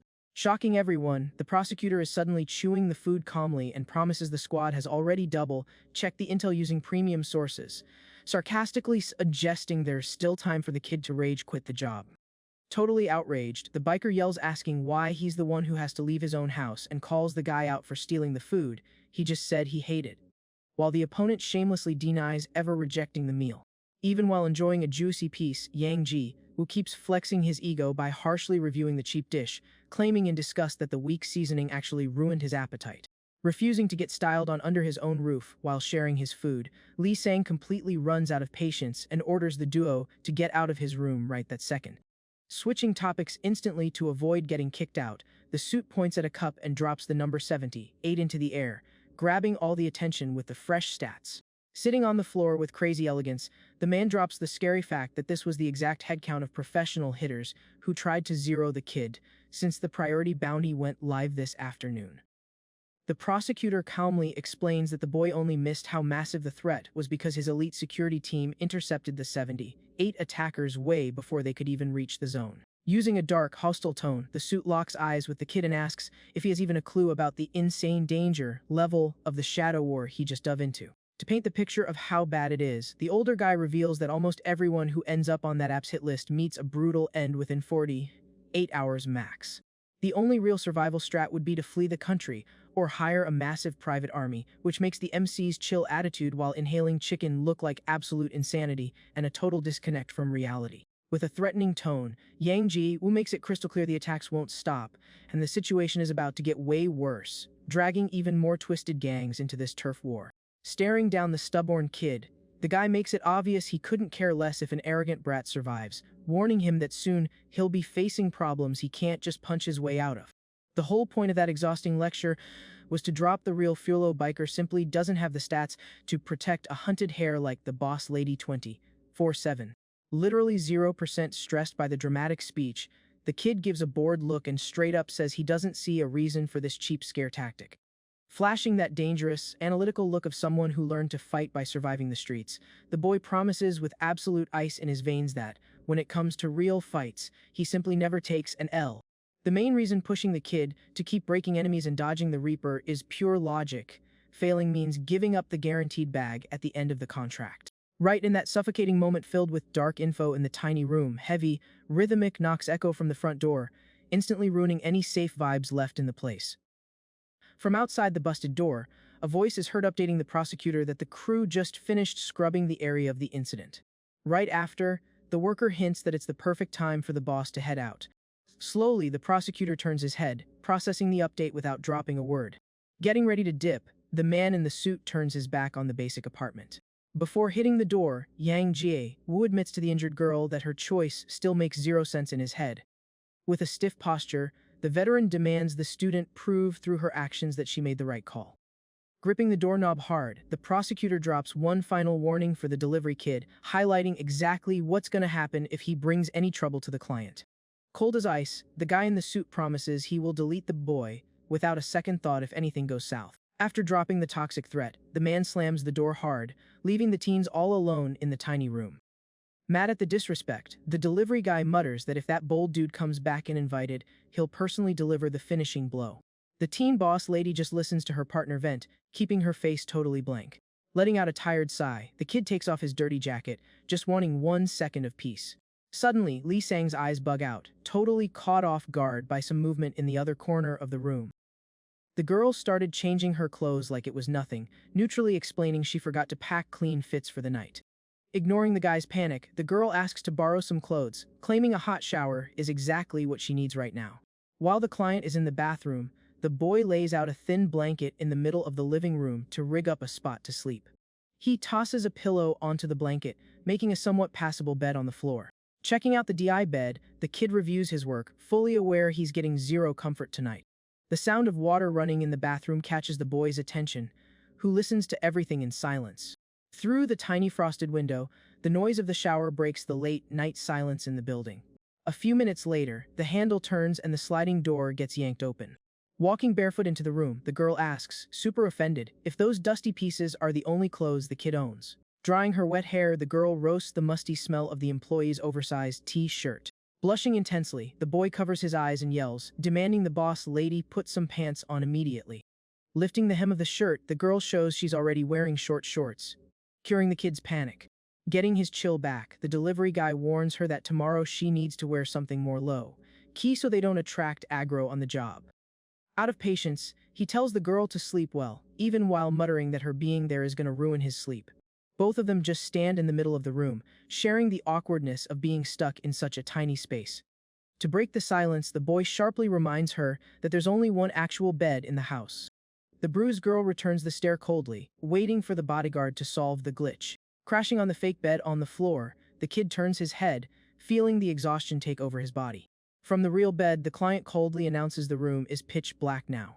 Curled up in a corner, the boy quietly complains that having to share this microscopic space is a major L. Trying to deal with the uncomfortable setup, he tosses and turns under the blankets, trying to find a better angle. Noticing they are way too far apart, the girl drops an order banning him from staying at that distance. Hiding under the covers, she argues the night brings invisible threats that leave them open to attacks. Thinking about her own HP, the girl demands the bodyguard stay way closer to her from now on. After laying down the law, she finally wishes the employee a good night.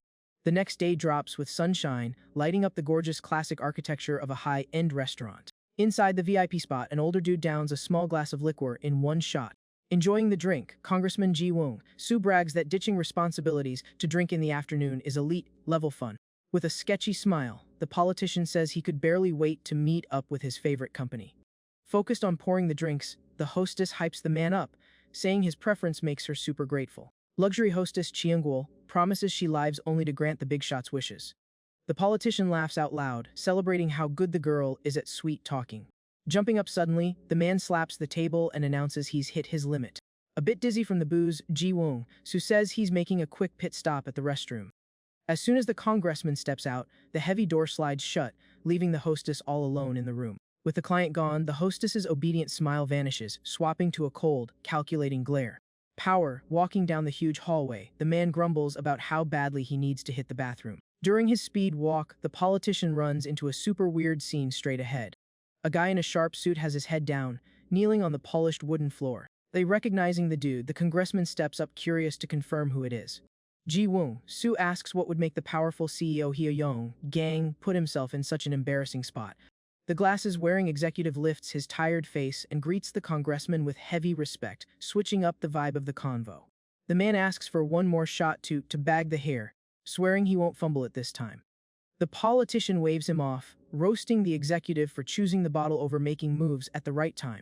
Full of disrespect, Ji-woong Soo brings up that the girl's late dad was a brilliant boss who stole everyone's attention. Crush the executive even more, the politician claims that losers only survive by picking up the scraps left by guys who already kicked the bucket. Wrapping up his toxic speech, he praises the rare few who actually take those scraps and build massive empires. Flexing his memory, the veteran mentions how the dead CEO's arrogance always got on his nerves. Digging the knife deeper, he questions how two former college bros ended up in such totally different financial brackets. Blinded by rage after hearing the trash talk, the executive yells, threatening to ruin everyone if he loses it all.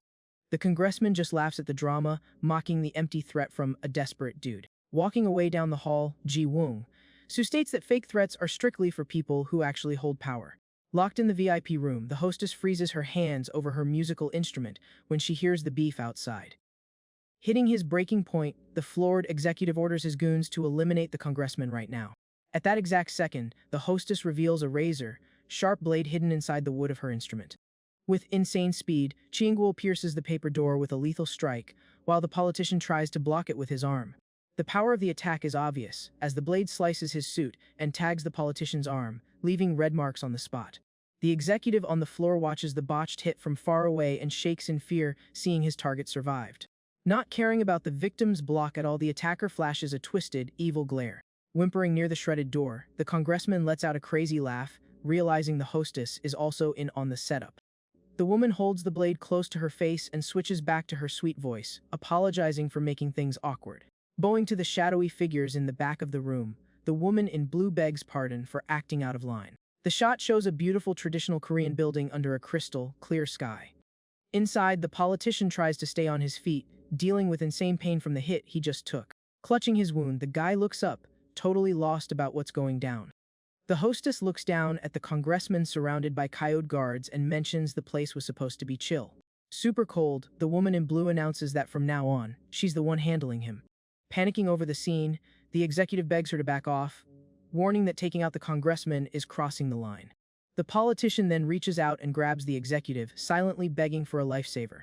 While the guy tries to shake him off, the hostess mocks his pity, hinting the congressman might still have some uses. She says they need to squeeze all the intel out of him before finishing him off, calling everyone into the politician's office. An older dude in a suit watches the whole thing, stunned by how bold the plan is. Looking at the older man, Chiang-woo calmly states she's got everything on lock. With zero respect, the wounded politician gets dragged across the floor, totally out of stamina to fight back. Outside, a girl with round glasses looks back when she hears the racket. Standing amidst wrecked guards, she holds a dude by the collar and says this turf belongs to her partner. Flashing a smile, the woman calls out to the hostess, reporting the outside zone is officially cleared. The hostess in blue praises her friend, while the guy on the ground groans and complains about the ops that jumped him. Chiang-woo's phone starts buzzing, catching her attention. Checking the screen, she sees a text from someone named Madam with an attached file. The pic shows Lee Sang with a warning tagging him as the absolute top target right now. The file also drops photos of the kid hanging with his boss, both rocking their school uniforms. Next, the rich girl's stats pop up on the device's screen.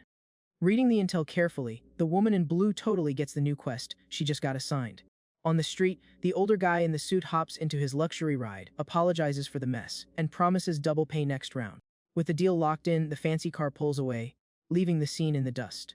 Throwing a coat over her elegant fit, Chiang-woo gets the nod that her ride is ready and waiting.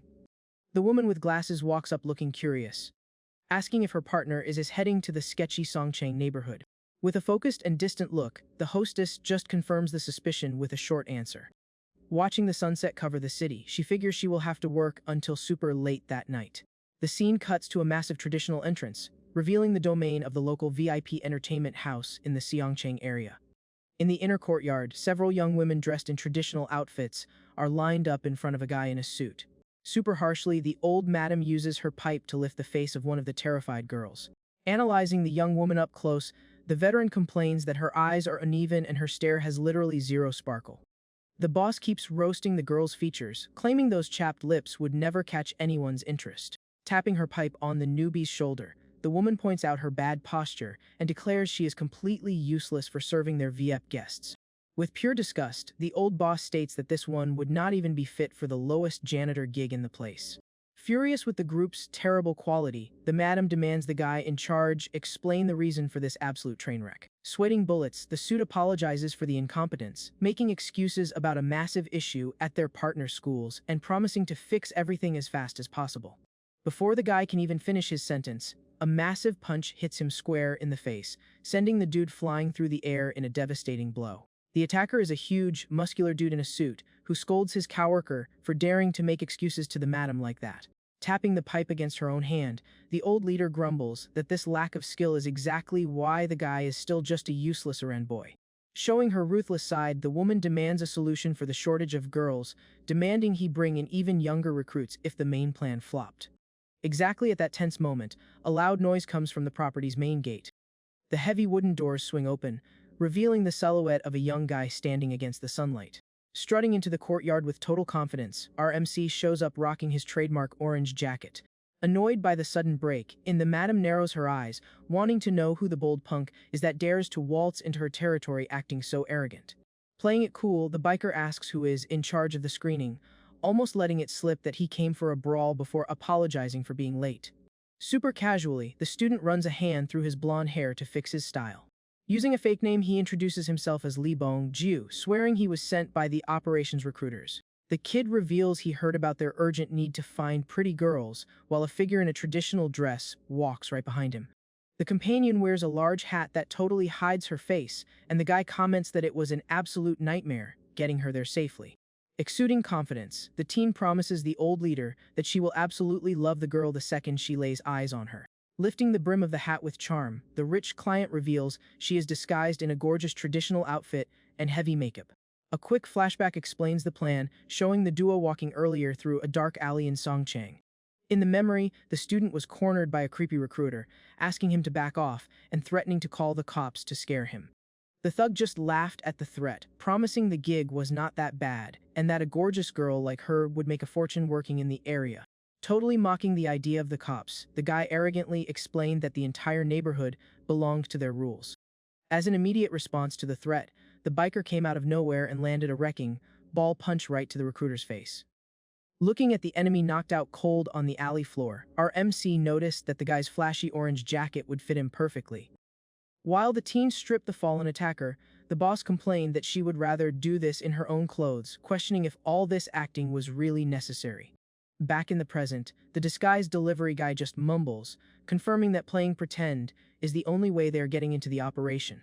The already infiltrated in the courtyard, our MC whispers that the costume was the only way for the girl to avoid drawing the wrong kind of attention from the guards.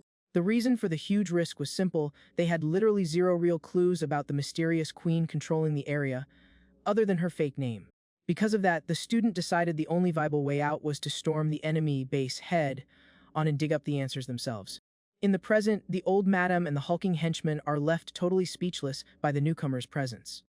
With flawless posture, the rich client shows off all her natural elegance, blending perfectly with the stunning disguise. Amazed by what she sees, the operations leader lets out a gasp of pure surprise and approval. The woman focuses directly on the young girl's sharp and crystal clear gaze, noticing the strength she carries. Right after that, the old lady analyzes the perfect skin and silky hair of the bandaged student. Not a single detail goes unnoticed, and the madam approves of the newbie's delicate hands and flawless composure. Circling the girl, the entertainment house boss is impressed to see that the young woman has not bowed her head to her for even a second. Flashing a greedy smile, the veteran celebrates that it has been years since she last saw perfect material to become the venue's #1 star. Lifting the client's face with one finger, the woman assesses that her fragile frame would not handle their rough physical discipline methods. Still super close, the old leader remains mesmerized by the determination burning in the teen's eyes. The madam concludes that this incredibly rebellious attitude is a huge problem and keeps the girl from being introduced to their powerful VPs right now. Stroking the student's face, the villain tells her not to worry, promising with a twisted sense of pride that she will personally break that rebellious streak. With a crazy glint in her eye, the madam takes full responsibility for the newbie. She shouts to the rooftops that she's going to turn the girl into the biggest star that neighborhood has ever seen. Wasting no time, the veteran orders one of her giant goons to take the rich client straight to the training room, and the guy agrees right away. As soon as the brute tries to grab the student's arm, the delivery guy acts on instinct and grabs the attacker's wrist with an iron grip. Staring the henchman down, our MC calmly lets him know that things are not going to work that way. He quickly makes it clear that he is the one who brought the girl here, demanding that nobody lays a finger on her without his strict permission. Totally caught off guard by the kid's audacity, the suited guy scowls, feeling the tension spike. When he tries to pull his arm back, the brute realizes the insane strength in the teen's grip, pretty stunned by his resistance. Consumed by rage, the henchman mutters a threat and winds up for a massive attack to teach the intruder a lesson. Roaring with fury, the big guy slams his fist down with everything he has got, but ends up only hitting the smashed ground, while the biker smoothly dodges the heavy strike. Watching the chaos from a distance, the old leader freezes with her pipe in hand, completely shocked by what just went down in her courtyard. The impact kicks up a cloud of dust across the area, as a mysterious voice highlights how serious it is for a mere escort to challenge one of the top guards like that. Cleaning his ear like he could not care less, the delivery boy confesses he has absolutely no clue what the rules are around here. Showing off a golden flower badge, the goon explains that the law of the strongest rules here, where only whoever wins the fights earns the right to run the show. The huge guy reveals that the little object is a symbol of major power, flexing that plenty of fools have already lost everything trying to steal his badge. Hyped by the dangerous offer, the student takes a step forward, accepting the challenge to decide who gets to call the shots. Imposing and covered in a menacing aura, the brute warns that the teen is going to need a lot of strength to take him down. Our MC just sizes up his opponent with a look of pure boredom, not showing an ounce of fear at the guy's massive size. Wasting no time on small talk, the kid dashes forward at terrifying speed and lands a clean strike right to the suited giant's face. With the move done, he slides his hand right back into his jacket pocket, looking totally chill. The impact is so insane that the guard flies backward, brutally smashing right through one of the property's heavy wooden doors. Passed out in the middle of the wreckage, the giant is completely out cold while the biker picks up right where they left off in their chat. Analyzing the flower badge he snatched during the knockout, the teen asks in an ironic tone if that was really all there was to the power test. Standing in front of his defeated rival, the guy tosses the object up in the air looking bored, asking if he is now forced to walk around wearing that tacky accessory. Across the courtyard, the madam watches her best guard go down, completely frozen and shaking with rage. Glaring with pure hatred, the old leader points and mutters that the trespassing duo just crossed a dangerous line. She accuses the two of being outsiders who do not know the laws of the neighborhood, while the kid and his boss just wait patiently. Realizing their cover is totally blown, the delivery boy turns his head and asks his client if the plan now includes teaching the old lady a lesson too. Keeping up her arrogance, the woman readies her pipe and warns in a wicked tone that she does not care why they are here. The veteran makes a point to remind them that this turf is the heart of the underworld, driven only by constant violence and the chase for profit. Out of nowhere, she starts untying her own clothes and declares that, by stealing the mark of power, the kid invoked rules that cannot be questioned. Revealing her chest covered only by bandages, the club leader states that the only relevant factor now is the direct consequence of his actions. Our MC's eyes go wide and he freezes in absolute cringe, completely clueless as to why she is putting on this bizarre show. Panicking as she gets closer, the student backs away freaked out and cusses at the old lady, demanding to know why on earth she decided to just strip out of nowhere. Kneeling on the ground dramatically, the veteran reveals that, according to local tradition, the woman who loses her protector must submit to the winner of the duel. Dying of second-hand embarrassment, the biker throws his hands up begging for mercy, pleading for her to just go away because he wants zero part in this. Interrupting the tragic scene, the rich boss takes charge of the situation and calls out to the defeated old lady on the ground. Focused on the mission's goal, the student cuts right to the chase and demands to know the exact location of the mysterious queen who runs the area. Pressuring the fallen woman, the bandaged girl brings up the theory that maybe the madam herself is the big target they have been looking for. Hearing that forbidden name, the old leader's expression flips instantly, dropping her whole theatrical act. Showing off a creepy aura, the veteran confesses that she finally gets the real purpose behind this risky break-in. Even cornered, the woman refuses to cooperate, sneering that the trespassers will never drag that info out of her. Explaining the situation ironically, she swears she is not the top boss and has no clue where the big boss lady is hiding. Listening closely, the Harris figures out that their dangerous target is still hiding in some strategic corner of that shady district. The teen's gaze gets even more focused when she learns that only the highest-ranking staff members are allowed to see the leader's face. The old lady describes these elite women as almost god-like figures, hand-picked for having flawless talents and fatal charm. Above all of them sits the supreme power of the queen, an untouchable figure deeply envied by everyone in the underworld. Being the constant target of massive resentment and admiration, the big boss runs the shadow business through fear and respect. Madam drops one final, fatal warning that the bodyguards for these elite women are ruthless monsters, swearing that invading their space is a one-way ticket to game over. Ignoring the threat, the duo turns their backs on the beaten old lady and calmly walks toward the property's exit. On the way, the rich boss shoots him a cold look and asks if the biker finally gets what the real next step of the plan is.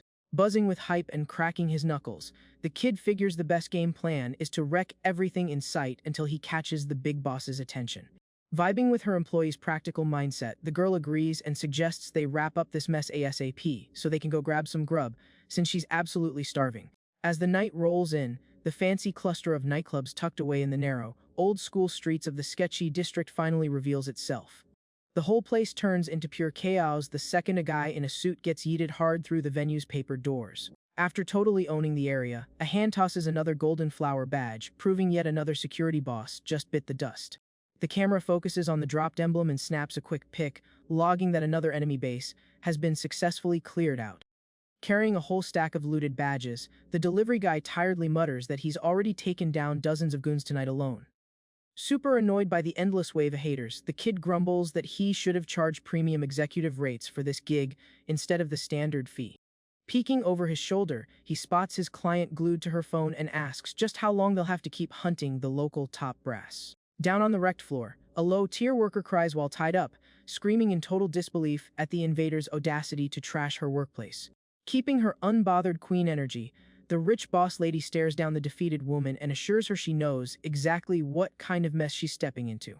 Flashing the intel on her screen, the girl casually mentions she tracked the 10 biggest underground money laundering hotspots in the whole district. She wraps up her logic by pointing out that businesses bringing in that much bank are highly likely to have a direct line to the big bosses thereafter. Catching the captive's nervous sweat, the young boss demands she confirm her theory ASAP, threatening just move on to the next target and leave this wreck behind. Shaking like a leaf, the captive cries in despair, calling them total psychos and begging them to just hit the brakes on this madness. In a sudden burst of blind rage, the tied-up woman screams at the top of her lungs that the intruders don't stand a ghost of a chance against the overwhelming power of the true queen. Before the drama can escalate, the captive's phone, abandoned on the floor, starts blowing up, stealing everyone's attention. Moving quick, the Harris grabs the phone and checks the lit-up screen, super intrigued by who's crashing her interrogation session. The screen flashes a red alert, showing that the emergency call is coming straight from one of the elite leaders they've been hunting. Realizing things just got real, the fallen worker panics and screams, trying to warn her ally that the line has been compromised. To stop the leak, the fast-moving student slaps the gag back on the captive's mouth, putting her on mute instantly. Answering the secret call, the client listens closely as a mysterious voice drops a formal summons on the other end. The instruction is crystal clear. The head honcho demands her underling bring the drama straight to the venue's most exclusive VIP area. The second the meetup spot is confirmed, the rich kid hangs up, totally savoring the win. Turning to the terrified prisoner, the boss shoots her a death glare, already cooking up the next mind game to squeeze out the exact address of the enemy base. While the hostage sweats bullets through her gag, the boss checks her phone to see if her VIP presence is needed right this second. The camera pans to the inside of a super fancy, brightly lit traditional joint. Down in the basement, a massive flashy set of double doors marks the entrance to the ultimate ultra-exclusive VIP lounge. Inside, a crazy expensive drink is poured into a glass while a voice hypes up how top-tier the aroma is. Playing the flirt with the hostess pouring the drinks, the guest smoothly asks if it only smells this good because she poured it. Fancy glass in hand, the guy muses that in today's world, arguing over the separation of powers is just out of style. The congressman from Xiangqing arrogantly claims that politicians keeping tabs on each other is just slowing down the nation's glow up. Next to him, the vice minister nods hard, hype about the idea that it's way better when all branches of power ride together in the same lane. Pumped up, the chief prosecutor jumps into the chat with a greedy grin, celebrating the whole concept of a full-on mashup of the government's 3 pillars. In the middle of the room packed with guests and hostesses, the squad celebrates their shady backdoor deal by raising a collective toast to their new team. Up. Crashing the frat party vibe, an elite hostess named Wang Jai holds up her smartphone and tells the boys to strike a cool pose. Right on cue, 3 phones go up at the exact same time to snap the pic. Running the impromptu photo shoot, the hostess tells everyone to say cheese for the camera. In the middle of the room, the 3 big shots strike a pose in just their underwear, while the congressman casually reminds them that if one goes down, they all get canceled together. Happy with the mutual blackmail insurance policy, the woman claps and grabs the attention of the rest of the girls in the room. The elite leader orders her squad to make sure these VIPs have an absolutely stellar night. Just as she tries to pull a Houdini and slip away, one of the guests yells her name over the noise. The vice minister complains his section is totally dead, demanding to know what time his requested girl is finally going to show her face. A bit stressed by the diva moment, the boss of the girls begs for just one more second of patience to sort it out. Right at that moment, the heavy door clicks open and an unfamiliar voice apologizes for keeping them waiting. Rich boss lady pops up at the door rocking her gorgeous traditional fit, announcing that the requested girl had a little hiccup and couldn't make it. Flexing unbreakable confidence, the young girl shows her face and announces she's stepping in as the understudy for the night. Miles away at a bogey pool club, the tense vibes are swapped out for a super chill, sun-soaked atmosphere. Checking her phone, a hostess laughs her head off seeing that the old madame and her myth-head bodyguard got folded by a total noob. Peacefully floating in the water, the elite leader named Jay Oak throws shade, saying the old bat was already working past her expiration date anyway. Her friend agrees between laughs, calling it embarrassing that someone that old couldn't even afford top-tier security. Chilling on her floaty, the elite hostess celebrates the absolute relief of never having to look at the veteran's face again. Suddenly, Chiangwol rolls up escorted by her buff bodyguard, disagreeing and stating for the record that the madam's protector was actually built different. Reading off the messages on her phone, the woman in the blue dress drops the bomb that 3 of their major spots have already been hit. The phone screen shows a pic of the MC and the rich boss, pointing out that this high-priority duo is the actual source of the chaos. Snapping her phone shut, the woman claims the invaders are definitely prowling their zip code right now, suggesting an instant team up with Jay, okay. Super ticked off by the intrusion, the pool hostess claps back at her coworker, demanding to know who gave her the VIP pass to walk in and start barking orders. Keeping her cool, Chiangwol admits they were never exactly besties, but warns her that the current vibe doesn't leave room for ego trips. Totally ignoring the warning, the woman in the water lets out a crazy scream for her partner, absolutely ruining the chill aesthetic. Furious, she orders the guy to stop lurking like a submarine and get out of the water right now. At the bottom of the deep end, a wildly jacked dude is sitting cross-legged in a state of pure zen. Answering his boss's call, the giant bodyguard snaps, his glowing eyes open underwater. Bending his tree trunk legs, he gets into position to launch himself right off the pool tiles. With some terrifying explosive power, the fighter shoots to the surface like a literal torpedo.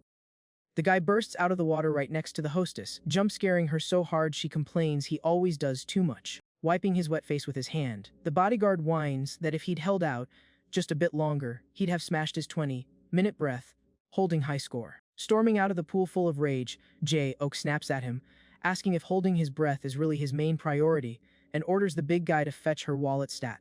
Disoriented by all the yelling, the soaking, wet dude peeks over his shoulder, realizing they've got an audience. The 2 uninvited guests are just chilling by the poolside while the guy reads the room. Casually walking up the steps, the musclehead spots Chinagul and her own bodyguard, grabbing a towel to dry off. Slapping the red towel over his shoulder, the fighter flips the switch to a much more serious vibe.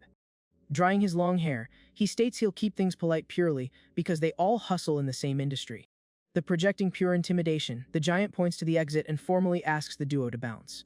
Annoyed by the brush off, the woman in blue asks if they aren't totally underestimating the threat here, stressing she just wants to handle this mess the easy way. In a split second, the wet bodyguard lunges with insane speed, closing the gap between them in a flash. Reaching out aggressively, the buff guy repeats his order for the trespassers to vacate the premises right now. Faced with a point-blank threat, Chiangwol's partner widens his eyes in shock and goes into high alert mode. Running out of patience, the woman drops her rival's name, warning her she is fresh out of tolerance for the disrespect. Lounging by the water, the pool hostess fires back, demanding to know exactly who her coworker thinks she's picking a fight with.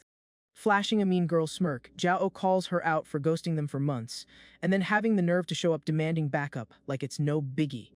Exuding pure ice, Chiangwol just tells her coworker to get lost if she doesn't want things to get seriously ugly. Trying to dodge a brawl, the suited security guy begs them to talk it out first, trying to catch the other bodyguard's eye. Adjusting her sunglasses with maximum sarcasm, the pool woman tells her meathead to end them if they utter one more word. Catching the green light to go wild, the towel-wearing fighter drops into a combat stance, waiting for the enemy to flinch.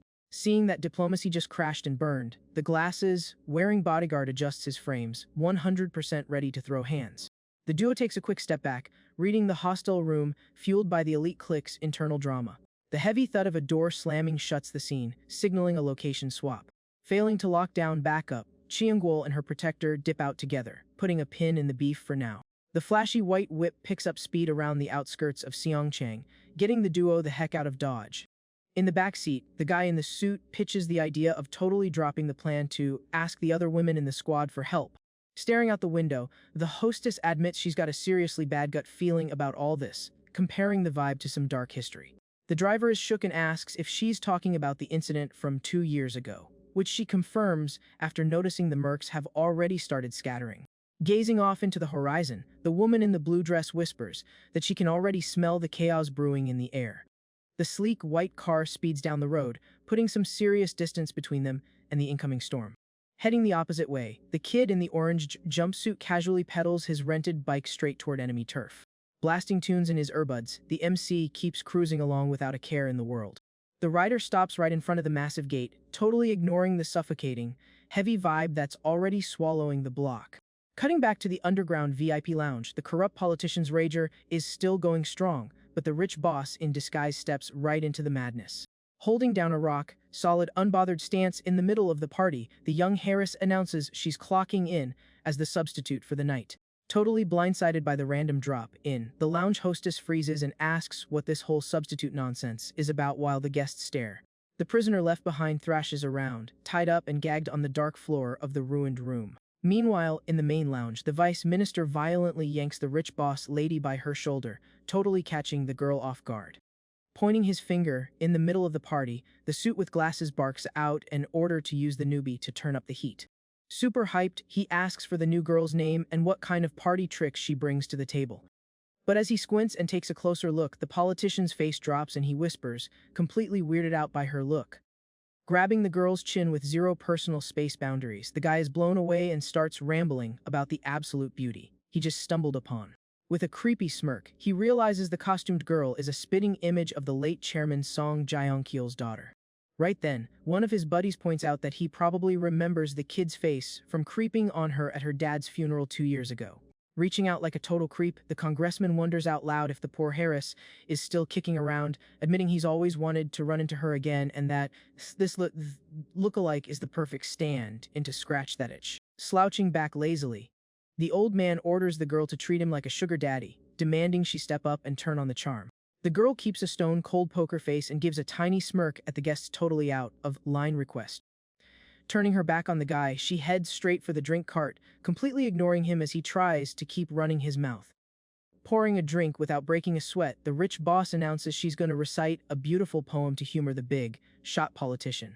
Clapping like an overhyped fanboy, the suit loves the idea instantly and begs to hear the rhymes. Holding the drink with pure elegance, the girl spits bars about sinking scarlet flowers and perfumes that trap lost guests along the way. Dropping the final line, the student declares she's serving up this drink specifically to wash away all the VIP's worries. The politician waits, super stoked, as the girl wishes that their party night lasts forever without ever seeing the sunrise. Instead of handing over the glass, the Harris brutally chucks the whole drink right into the corrupt guy's face. The congressman is totally paralyzed by the jump scare, while the rest of the VIPs in the room can't even process what just went down. Not even giving the guy a second to blink, the rich client slaps the absolute soul out of the veteran, the smack echoing through the entire lounge. The partners in crime jump out of their skin in the back of the room, horrified by the hostess's sudden boss mode aggression. Massaging her own hand from the impact, the girl coldly asks if the suit actually caught the real meaning behind her poem. Looking the politician up and down, she roasts him with heavy sarcasm, clarifying that the poem actually meant he was about to get beat down until he couldn't take it anymore. Furious at the newbie's audacity for ruining the vibe, the head hostess of the lounge pulls out a sharp blade. The woman charges in fast, swearing to teach the brat a lesson right there to protect her VIP's honor. The quick and lethal swipe, the worker tries to slice the intruder's face using the hidden mini blade. Safely away from the danger zone, the knocked-out politician starts cracking up on the floor, treating the assault threat like the funniest joke ever. Totally ignoring the chaos, he adjusts his glasses and lets out a seriously villainous laugh. Radiating a completely twisted aura, the politician admits he's actually pumped to see what the girl brings to the table. At that exact second, the armed hostess's eyes pop out of her head when she realizes her cheap shot got blocked before it even landed. Gripping the attacker's wrist like a vice, the rich boss tanks the hit and casually lectures her on the importance of reading the client's preferences. Flexing absolute dominance, the girl jokes that this kind of situational awareness should literally be the day one tutorial for every elite hostess in the zip code. The girl's mind flashes back to her beloved dad's funeral exactly 2 years ago. In her memory, the exact same dirty politicians sitting in the lounge today were staring at the grieving kid with absolute pity and disgust. With massive resolve, the young girl remembers that the funeral dragged on for 3 long agonizing days. During that whole time, the Harris didn't just suffer, she ran a full background check on every single shady person who showed up to the event. Memorizing all their names, she locked in the faces of everyone faking tears over her family's tragedy. The old memory blends right back into the mess of scattered clothes in the present day VIP lounge.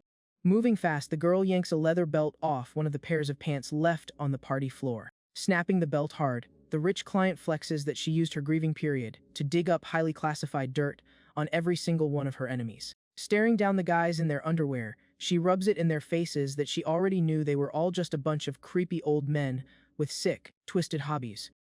Wielding the belt like a literal weapon of punishment, the young Harris steps up to the suits, asking who wants to take the first beating of the night. Just outside the massive double doors, the basement vibe is still weirdly peaceful. The miles away from all that high-end stress, the disguised biker is chilling outside, crushing some street food skewers at a food tent. The kid uses the downtime to recharge his batteries at the humble snack stand parked right outside the luxury brothel. Swallowing his food, the boy is absolutely appalled by the garbage customer service at this joint. Tapping the menu, he roasts the scam level prices for the portions, announcing he's applying his own discount when he pays. The stall owner violently slams her ladle on the counter, furiously asking who this random punk thinks he's talking to like that. With a hat covering her face, the vendor flexes that her spot only caters to high society VPs who throw cash around like it's Monopoly money. The MC curses under his breath and looks away, doing the math that if he wanders off for cheaper grub, he'll end up way too far from his rich boss.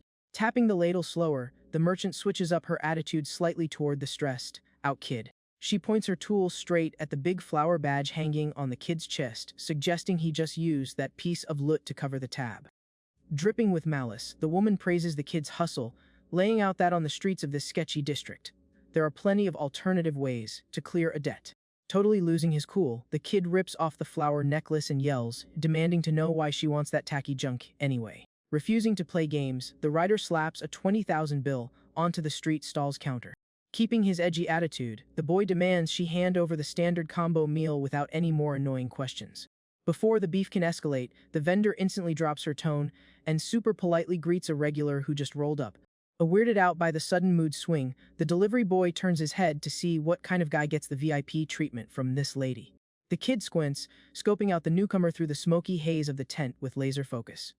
The mystery guy steps up rocking dark traditional gear, flexing an unreal stack of flower necklaces around his neck. Spotting the sheathed sword on the stranger's hip, the biker instantly clocks that this dude is a walking hazard. Strategically drumming his fingers on the counter, the kid cooks up a quick plan to get closer to the mysterious guy. Settling the tab, the swordsman named Songyup Su tosses down some extra cash and politely asks the vendor to cover the newbie's meal too. Taking the opening, the MC cracks a smile and enthusiastically agrees that dudes who buy food for strangers are definitely top-tier guys. Holding up 3 fingers, the delivery guy uses the fake friendly vibe to say he just needs to ask the veteran a few quick questions. Gulping down the freshly paid for skewer, the kid defends his boldness by claiming he earned the right to yap since the guy sponsored his meal. Hiding his eyes under a massive dark hat, the swordsman flips the script and starts interrogating the kid, demanding to know the name of the VIP the newbie is guarding. Almost letting his boss's real name slip, the biker quickly covers his tracks, making up a story that he works for a hostess named Hesse Scene. Chewing the meat with a smug look, the boy complains that serving is a heavy word, claiming he's actually the one calling the shots for the girl's schedule. The stranger checks out the emblem on the kid's chest and figures he must have flattened a bunch of heavy hitter guards to score that prize. Keeping the vibe seemingly chill in the tent, the swordsman casually brings up rumors that someone is out here clapping the neighborhood's elite without any mercy. Shifting to a much harsher, accusing tone, the hat guy demands to know if the new kid has any direct ties to all this chaos. Dry swallowing his food and sweating bullets, the MC plays it cool and denies having anything to do with it. Cutting through the weak excuse, the veteran raises his hand and points a threatening finger right at the outsider's chest. Radiating pure battle lust, the mystery man asks if the kid seriously plans to play bodyguard until it's game over. Staring the veteran down, the MC just nods, keeping his rock-solid attitude. With zero warning, the swordsman launches a lethal strike over the counter, forcing the biker to dodge backward with crazy speed. Moving fast, the kid finishes his snack and pulls the wooden skewer stick out with maximum chill right in the middle of the chaos.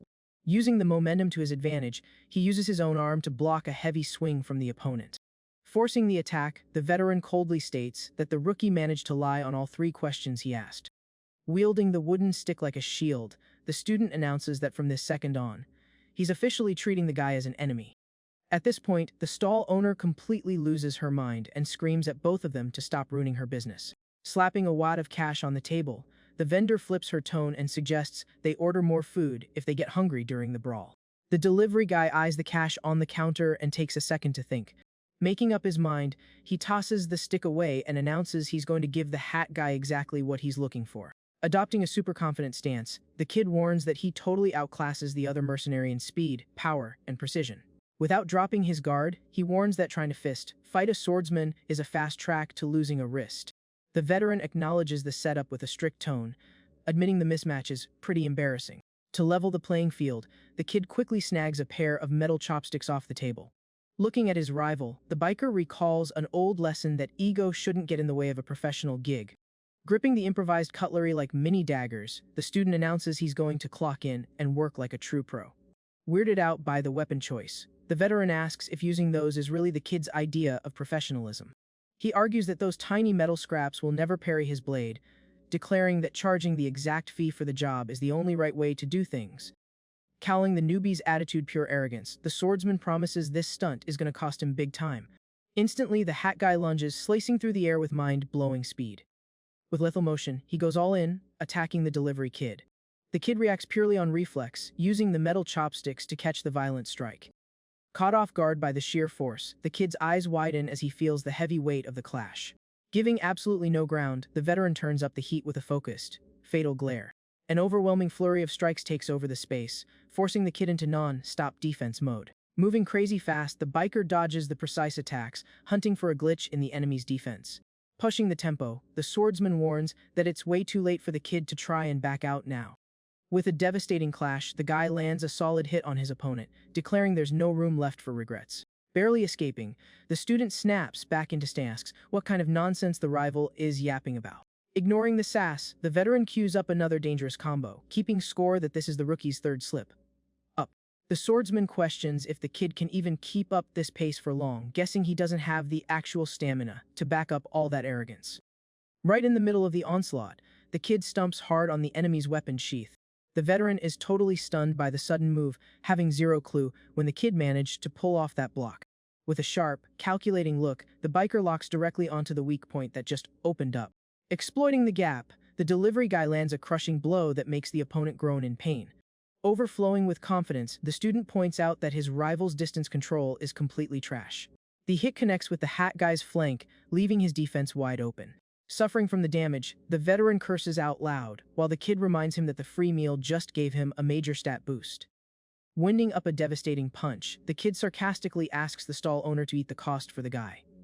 Right at that critical second, the sound of rushed footsteps hits, putting the whole brawl on pause. A gloved hand pops into frame, pointing straight at the dueling pair. The delivery boy turns his head in shock to see who's crashing the party. One of the hostesses from the VIP lounge shows up at the door, out of breath and looking totally disgusted by the mess outside. Before she can even drop a line, a commanding voice demands to know who gave her permission to cause such a scene.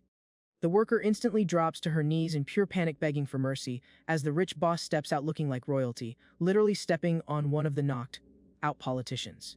The bandaged girl orders the woman to shut her mouth right now, keeping her eyes ice, cold, and superior. Looking down at the kneeling worker, the client scans the room with $0 given. The fallen woman recognizes her rival's iconic look and name, drops her reputation as an elite hostess. Flipping her expression to pure rage, the worker starts throwing heavy insults at the girl. Ignoring the hate, the Harris points out that the woman has already been cozying up to those powerful guys just to secure her own VIP protection. Triggered by the call-out, the hostess demands to know where the newbie gets the nerve to talk to her like that. Moving with total chill, the rich boss steps off the unconscious politicians. Walking slowly through the trashed room, she announces she's about to ask some very important questions. The young girl drops a warning that the woman better answer everything perfectly, threatening some heavy consequences if she tries to play games. To lock down the submission, the student steps directly onto the collar of one of the suit hostages, making sure she knows her buddies will pay the price. The client guarantees that any drama in a place that profits off family tragedies will result in the permanent shutdown of this whole operation. Keeping up the psychological warfare, she demands the worker fully grasp just how real things are getting. Cutting to the chase, the bandaged girl demands the exact coordinates of the mysterious leader, Jungjin. The fallen woman forces a laugh, trying to figure out if the kid is seriously trying to flex on her. As a direct reply, the boss just squeezes the remote control device hard. The politicians on the floor start thrashing violently, groaning in pain as the colors zap them. Completely wrecked, the corrupt men beg for air, unable to handle the brutal torture. Watching her VIPs get fried, the hostess hits full panic mode and screams, calling the girl a psycho and finally agreeing to spill the tea. The woman stands up furiously and warns that if the newbie actually takes out one of those suits, she won't be walking out of this building either. The rich client just stares her down without a single drop of fear, declaring she handles that kind of danger on the daily. Flashing some dark resolve, the heiress admits she'd actually be thrilled to take out the trash and deal with those creeps herself. The young girl flips the question back with pure ice, demanding to know if the worker is going to talk or not. Right at that tense second, a mystery guy crashes into the lounge at insane speed. Through the smoke, a guy in traditional gear drops to one knee in front of the women. The swordsman who was just throwing hands outside shows up panting, begging for forgiveness because he couldn't block the enemy's rush. The venue's hostess opens her eyes in confusion, asking why he's panicking and what attack he's even talking about. The rich boss herself turns her head and locks onto the sudden appearance of the kneeling veteran. Through the rising dust, the stiff fist of an orange jacket slowly comes into view, and the girl instantly clocks the biker. The delivery guy's face is now totally hidden behind a heavy, dark helmet. Rocking his classic delivery brand jumpsuit, he squares up to take control of the room. Parked in the smoke at the lounge entrance, a brand new figure steps up, taking over the scene in a classic orange jumpsuit. Radiating absolute menace through his tinted visor, the guy simply announces a delivery. The boss turns her head, totally shook by this random guy crashing the standoff. The young girl's eyes stay glued to the biker, sizing up the heavy aura he's projecting. Acting completely casual, the intruder holds up a basic plastic bag, showing off that he brought a package. In that exact moment, the heiress's eyes go wide as she gets hit with an insanely painful flashback from her past. The guy in the fog looks exactly like the dude she saw on the day her dad was permanently eliminated, making her realize this guy is 100% not her employee. Sweating cold, the student tries to process the horror of that reveal while her phone starts buzzing off the hook. The screen shows the South call is coming from prosecutor Yang Ji-woo. On the other end, the suit breathes a massive sigh of relief that the kid finally picked up the phone. Speeding down the road, the prosecutor begs her to stay on high alert, announcing that a merc hunting high-value targets just dropped into the zone. The guy's eyes in the rearview mirror show pure panic as he complains that an absolute monster just tore through their defenses, folding 3 of their top protectors. Listening in dead silence, the rich client holds her ground, while the veteran says he's on his way and demands the MC's location. The prosecutor screams in a panic for the girl not to leave her bodyguard's side, no matter what, warning her she's the ultimate prize tonight. Meanwhile, the helmet merc uses his own phone camera to lock onto the girl like a marked target in some shady system. Phone in hand, the fake delivery guy confirms over the radio that the girl is the jackpot target out of the 2 people in the room. The prosecutor keeps yelling into the phone, frantically asking if the heiress is still alive on the other end. Totally frozen by the danger, the young girl grips her phone super hard, clocking the lethal threat standing just a few feet away. Flashing a look of pure rage, the boss demands to know what the merc did to the real Lee Sang. The helmet intruder lowers his phone, acting confused, and sarcastically asks if his coworker managed to finish off the guy standing guard outside. The girl's mind instantly jumps to the worst-case scenario, picturing dark puddles on the street outside. At that moment, the merc brags that he already left a beautiful trail of destruction, putting the venue's security in a really tight spot. Blown away by the intruder's cruelty, the bandaged girl whispers, completely failing to grasp the scale of the attack. With pure ice, the guy in the orange suit walks up and points his finger right at the girl's forehead, mimicking a gun barrel. He then drops his thumb in a hostile move, like he's pulling an imaginary trigger right in the heiress's face. The young girl backs up on pure instinct, processing the fatal threat that was just dropped on her so casually. Out of nowhere, a brutal flying kick enters the chat, slamming into the side of the fake delivery guy's helmet with a massive crash. A new brothel hostess lands on the floor after the hit, announcing that if anyone is going to cancel this guy, it's going to be her, since he totally ruined the VIP party. Dizzied by the kick, the enemy resets and spots the suited politicians in their underwear, identifying the VIP targets. In the back of the lounge, one of the corrupt veterans screams in anger about the break-in, asking if this punk has any clue whose turf he's stepping on. The arrogant big shot keeps throwing a tantrum in the back, while the fighter who just showed up gets into stance for a real brawl. Settling into a defensive guard, the elite hostess figures the corrupt old guys are way too important to get dusted like this, calling the whole timing super inconvenient. Running the rulebook in his head, the helmet merc casually deduces out loud that since the girl jumped into the fight, he now has a blank check to take her out. The hostess' eyes show massive panic facing the invader's cold, killer confidence. Moving lightning fast, the enemy winds up to attack with some insanely aggressive energy. Fueled by rage, the worker charges in, screaming the guy is going to pay big time for daring to threaten the venue's VIPs. The fake delivery guy just effortlessly slides to the side, dodging the furious rush with ridiculous ease. Catching the perfect opening, the merc lands a brutal shot right to the woman's gut, while the hat swordsman bursts into the lounge screaming her name in a panic.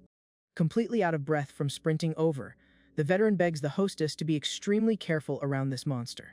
The swordsman watches in pure shock as the invader accelerates his finger movements in the blink of an eye, generating a focused impact that hits like a literal bullet. Blowing on the tip of his finger like a smoking gun, the merc asks for the room's attention for a quick PSA. Pointing straight at the rich boss and the injured worker, he announces that both of them have massive bounties on his quest log. The invader explains that the priority gig requires bagging a young couple, plus taking out the top dog of the luxury girls in this district. Flexing pure greed, the fake biker drops the tea that the contractors are coughing up double the bag for the elite hostess's head. The injured woman grinds her teeth, totally consumed by hate, processing the news that her life is worth a fortune in the underground. Seeing his VIP in critical danger, the swordsman rushes across the room in a panic, calling out to her. On her knees and clutching her wound, the woman listens to her rival flex about finding two insanely high-value bounties in the exact same room. The hostess's eyes go wide in terror as the fake biker celebrates hitting the absolute jackpot with this crazy coincidence. Suddenly, a blonde kid in a suit pops into the room, holding his stomach and groaning like he's super annoyed. The helmet invader snaps his head around in shock, cursing the newcomer for ruining his main character moment. With a massive impact, the MC Lee Sang lands a devastating dropkick right into the enemy's back, launching him across the room. Holding his fist out after the hit, the blonde kid jokes that sneak attacks actually hurt a lot, asking if the merc enjoyed a taste of his own medicine. The fake delivery guy goes flying out of control and smashes brutally into the basement wall, turning the bricks into dust. Sitting in the rubble, the invader rests a hand on his leg and mutters to himself, calculating the insane power of the hit he just tanked. On the other side of the lounge, the kid adjusts his fancy clothes, complaining that this whole costume is super uncomfortable. Tossing the suit jacket to get some actual mobility, the guy complains that it's impossible to throw hands properly while wearing something this stiff. Flashing a crazy focused and lethal glare, the MC takes a beat before dropping his next thought. The merc zeroes in on the massive golden flower necklace swinging around the blonde kid's neck, cursing out loud as he clocks the power symbol. Dusting off his gear as he stands up, the fake biker asks if the kid is repping that massive syndicate called the Union. Keeping the mystery alive, the intruder questions the boy's true identity, super curious about how he knows and breaks the underground rules so brutally. The rich boss watches the whole chat totally lost, whispering the name of that supposed org without understanding the connection. Wiping the corner of his mouth with the back of his hand, Lee Sang coldly announces he couldn't care less about the enemy's fan theories. The blonde kid drops into a boss-tier combat stance and demands the invader just eat the beatdown that's coming his way. On the far end of the wrecked lounge, the helmet merc fully recovers and plants his feet, locking in for the clash. A dark red, threatening aura starts pouring off the fake biker, signaling he's taking the gloves off from here on out. Keeping his eyes glued to the target, the MC cracks his neck to loosen up his muscles before the collision. In a literal blink, the opponent dashes in with invisible speed and throws a straight punch right at the kid's guard. The hit is completely savage and clocks the student right in the face, sending blood flying from the absolute destructive force of the punch. Pushed back by the rapid-fire attack, the boy slides backward across the lounge floor, tanking the pain of the surprise hit in dead silence. Finding a gap, the MC kicks a chair into the air, using the trash as a decoy to counter the merc mid-jump. With crazy agility, the teen plants his shoe heavy on the ground, anchoring his own weight to generate max power. The collision between the two fighters unleashes a massive shockwave, cracking the whole room with the raw brute force of the brawl. After the heavy clash, the fake delivery guy backs off and lands in a crouch, visibly annoyed by how insanely durable his opponent is. Leaning on her guard, the elite hostess watches the exchange completely mesmerized, seeing the newbie go toe-to-toe with a monster of that level. Totally ignoring the danger of the room, the young Harris tracks every single move of the fight with an intense, quiet look, putting all her money on her employees' skills. Kneeling on the floor after the hit, the helmet merc tries to cope, claiming the strike only connected because his guard was down. Wiping his bruised mouth, the MC coldly announces he is not going to let himself get tagged by a cheap shot like that again. The fake delivery guy checks his own hand, feeling the weight of that unreal strength, and instantly recognizes the opponent's body language and trash talk.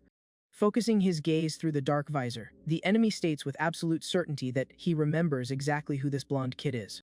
Totally bored by the yapping, Lee Sang tells the guy to stop acting like they're besties and asks what his point even is. Right then, the merc mentions he heard rumors that the teen actually quit his delivery hustle in the underground. The student narrows his eyes in pure rage, doubling down on his order for the rival to stop pretending he knows him so well. Ignoring the warning, the helmet guy complains that people like them were put on this earth just to handle the garbage parts of life and will never achieve anything good. Staring at the suited kid, the invader asks if it was fun playing pretend as a normal human, dropping the MC's old call sign, number 2. The injured hostess and the rich boss watch the whole interaction from afar, totally mind blown by the tea that just got spilled. Processing the intel, the young Harris whispers the call sign in shock, finally connecting the dots on her bodyguard's dark lore. Turning his back for a sec, the biker curses under his breath, admitting that having this part of his history dragged out in front of everyone is pretty cringe. Looking at his own hand, the guy owns up that he might have come from a garbage place, but promises he doesn't just swallow whatever trash people try to feed him. Turning sideways to face his opponent, the teen makes it crystal clear that the two of them have absolutely zero in common. Annoyed by the flex, the merc adjusts his stance and tells the kid to stop acting so high and mighty. Wasting zero time, the fake delivery guy launches at insane speed to restart the brawl. The enemy reaches out with a gloved hand, trying to lock the kid into a fast, lethal grapple. Totally shocking the enemy, the MC just holds up a hand calling for a timeout and announces he's done fighting right here. The merc freezes in his tracks as the student explains that dragging this out won't solve anything and definitely won't pay the bills. Taking the free exit, the helmet guy turns his back and starts running, while the blonde kid curses, demanding to know where the coward is dipping off to. Throwing a sarcastic bow from a distance, the intruder taunts the kid, asking if he's sure he wants to let him walk, joking that he might become his new obsession. Pointing at the women in the back, the enemy drops a reminder that the rich Harris seemed super dead, set on handling this mess solo. The bandaged client keeps her gaze focused and steady, listening to the opponent suggest that if he bails now, the girl is going to be in deep trouble. The merc asks if dipping like this isn't basically just leaving the victims totally exposed to whatever hazards are left in the building. Then the fake biker scans the room with total chill and declares there's absolutely zero reason to rush right now. Staring deep into the MC's soul, the intruder promises that their futures are already locked in because of the career paths they chose. Jumping through the massive crater in the wall, the merc waves goodbye, warning that as long as the kid stays in this line of work, they are 100% gonna cross paths again. As the dust settles, Lee Sang stands with his back turned in the middle of the ruined lounge until he hears his boss call him by his old code name. The teen slowly turns his head, meeting his client's super intense glare, as she instantly demands the full lore on what just happened. Keeping up her cold, bossy energy, the student warns that if the bodyguard doesn't spill the tea right this second, the $1 million contract is officially canceled. Dead silence takes over the room as the blonde kid slightly turns his head back, weighing his boss's words. Without showing a single ounce of panic, the young guy mutters a short, straight-up reply. With eyes completely hollow and distant, he just agrees to the threat and tells the client to go ahead and fire him. The MC's mind sinks into a dark flashback, where he's wearing his orange gear and staring down a guy in a suit who is desperately begging for mercy. Shaking with fear in the dark hallway, the man cries and swears he's just a regular admin worker who doesn't know any top secret intel. Grabbing the biker's arm in pure desperation, the hostage begs for his life, crying that he has a wife, little kids, and a sick mom in the hospital. Right then, a second person rocking a yellow outfit and helmet walks up from behind, calling the kid by his code name, number 2. The coworker puts her hands on her hips and completely trashes her partner's attitude, announcing she is not putting up with his hesitation this time. Pointing her finger hard, the yellow delivery girl warns him she's sick and tired of sweeping up his messes, demanding he finish off the hostage himself. Giving the kid a shove on the shoulder, she points out he needs to own up to why he's the vice captain, admitting he's literally the best fighter in the squad. The ally coldly judges that the boy's biggest glitch is this soft emotional side that blocks him from crossing the final line of the criminal hustle. The hostage keeps begging on the floor, while the yellow helmet woman promises that this exact flaw is why her partner will never claim the #1 spot on the leaderboards. Cornered by the messed-up situation, Lee Sang clenches his fist hard while his ally keeps pressing him. Standing next to the frozen biker, she asks if he even wants to be #1, coldly ordering him to crush the fallen guy's head. The MC stays completely silent, hiding his massive anxiety and internal crisis behind the dark visor of his helmet. The terrified guy keeps crying and begging the merc for mercy, totally surrendering to a dark fate. Squeezing his hand, the MC finally breaks his silence and tells the worker to go home and be #1 for his family. With a sudden move, the kid in the orange jacket pulls his arm back and breaks free from the target's desperate grip. Without looking back, the biker turns around and starts walking away, straight up abandoning the hit. Furious at the rebellion, the yellow helmet partner screams down the halls, calling her coworker an idiot for bailing yet again. Pointing a finger at the kid's back, she yells that playing savior doesn't make him some honorable hero or saint. Super triggered, the merc rubs it in his face that the org is gonna take the hostage out anyway, calling the biker a cowardly sidekick. In the very next second, a brutal, violent strike ends the worker's life, leaving a dark puddle spreading across the building's floor. The kid in the orange jacket stops walking and looks over his shoulder, spotting his partner standing right next to the horrific mess left by the finished job. A third person enters the memory wearing a blue, tinted helmet, strictly asking if #2 refused to finish the target off again. The girl in yellow just confirms the boss's question with an annoyed nod. Analyzing the kid's vibe, the squad leader coldly states that the boy is still trying to roleplay as a normal human. As the teen walks alone into the dark hallway, the boss's voice echoes, calling him a defective item in their world. The awful flashback ends, and the biker's mind snaps back to the fancy lounge in the present, where he blinks to shake off the old trauma. Completely drained emotionally, Lee Sang lets out a hollow whisper, rebooting the heavy conversation he was having with his current boss. The young guy doubles down on daring his boss to just fire him already, leaving the rich girl completely stunned by the rejection. The bandaged girl widens her eyes in anger, totally unable to process that her main bodyguard is actually throwing away $1 million contract. Looking away, the boy admits he fumbled the bag by letting the money blind him, thinking it would be an easy jig playing along with a clueless rich kid, slacking off, and cashing out big at the end. With a super stressed look, he confesses he had zero clue the job would escalate into this level of chaotic hazard. The biker asks straight up if the girl even comprehends the power scaling of the monsters currently hunting her. Super offended by her partner's quitter mindset, the client claps back, asking if he just got totally spooked by that trash mercenary from earlier. The kid just sighs at his boss's lack of street smarts, saying that if she really wanted to dig into his dark past, she should have done her homework properly to realize how deep this hole goes. Keeping it 100% serious, the delivery guy drops a final friendly warning for her to drop this revenge arc right here, promising that the next step will be game over for her. The tension maxes out, and the Harris shatters a glass on the lounge floor, breaking it to show she's done playing nice. Taking a deep breath and projecting pure boss energy, the student announces that she is the one who decides when the plan hits the brakes or when it goes full throttle. With red eyes radiating pure hate, she locks onto her employee and repeats that she holds the controller for every single decision in this mission. Using the kid's weak spot against him, the girl reminds him he is desperate for cash and asks if he really thinks he's gonna score another loot drop like this if he bails now. Cornered by the money argument, the MC drops his head and lets out a long, defeated sigh. The teen admits he really wants the bag to buy his dream apartment, but says he isn't desperate enough to drown in the mud for it. Being totally real with his teammate, Lee Sang admits that if a squad of monsters on the fake delivery guy's level spawn at the same time, he literally won't be able to keep her alive. Furious at her coworker's cowardice, the rich boss yells, throwing it in his face that she paid top dollar specifically for him to handle this exact kind of mess, asking if that's really his skill cap. Jumping into the chat, the veteran prosecutor agrees with the kid, advising the Harris that high-value people need to stay alive and reminding her she's already rich enough to afford it. With a lot of patience, Yang Ji-woo suggests the girl grab her cash and dip out of the country ASAP, declaring that flying overseas is her only ticket to keep breathing. The suit advises the young girl to just wipe her late dad's shady schemes from her memory and go live a chill life, swearing that's exactly what the old man would have wanted for her. Turning her back to her bodyguard, the teen looks at the guy in the overcoat and coldly asks if he actually thinks he has the moral high ground to say something like that. Letting out a dry, super disrespectful laugh, the student says she's not stupid, revealing she already knows all the dark tea about the prosecutor's past. Poking the veteran's sore spot, the client points out he literally abandoned his own family to the wolves and is now trying to live a quiet life like he didn't do anything wrong.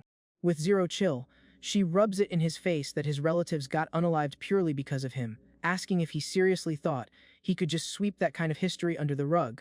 In a flash, the fancy suit completely loses his mind and snaps, violently grabbing the bandaged girl by the collar of her traditional dress. Blinded by uncontrollable rage, the prosecutor calls the heiress the absolute worst names in the book, proving her insult hit right on his critical weak point. Instantly, Lee Sang jumps in the beef and locks the attacker's arm down hard, asking why he's crossing the line with his client like that. Flashing a totally bored look, the kid sarcastically apologizes for interrupting their little personal drama. Pointing at the elite hostess knocked out on the floor, the kid says he needs to clean up the mess left in the lounge, ordering the suit to go argue in a corner so he doesn't block the workflow. Shifting focus back to the injured woman, the delivery guy brings up that she was hunting for the mystery boss named Jungjeon before the lobby got wiped. Totally direct, the MC tells the worker to go find her answers at the spot of a certain hongi, dropping a massive new clue into the mix. Leaning on the floor in pain, the injured woman recognizes the name instantly, clocking the person as a top-tier hostess from the district. She whispers while processing the data, confirming that this specific woman is the worker with the tightest, most direct connection to the big boss of the operation. Hearing her rival's thoughts, the young heiress repeats the name thoughtfully, realizing they finally locked onto a direct target in the upper ranks. Right at that big brain moment, the sharp sound of a blade slicing the air echoes dangerously through the dark room. A lethal and totally unscripted attack flies out of the shadows, aiming the sharp weapon right at the distracted girl. Caught completely off guard by the cheap shot, the rich client widens her eyes, having zero reaction time to pull off a block. Running on pure defense instinct, the biker dives in front of his boss and shoves her hard out of the attack's hit zone while she screams his name in panic. Taking the opening, the veteran prosecutor moves with crazy speed and grabs the attacker's wrist before any damage goes through. Flexing all his raw strength, the fancy suit crushes the enemy's arm until it makes a nasty popping sound, shutting down the strike instantly. In one smooth, ruthless move, the suit yeets the blue dress attacker backward, clearing the hazard away from the squad. The attacker finds her balance fast in the middle of the room, showing off a small hidden knife, gripped tight between her fingers. Refusing to give the enemy a second to breathe, the veteran clenches his fist, winding up a devastating counter to finish the match. Cornered by Yangji, Wu's muscle, the woman in blue shoots a sharp, stressed look, realizing she totally underestimated the target's defense stats. Pulling a stealthy backstab, the glasses-wearing partner grabs the guy in the overcoat with a dirty move, forcing him to cancel his attack and groan in pain.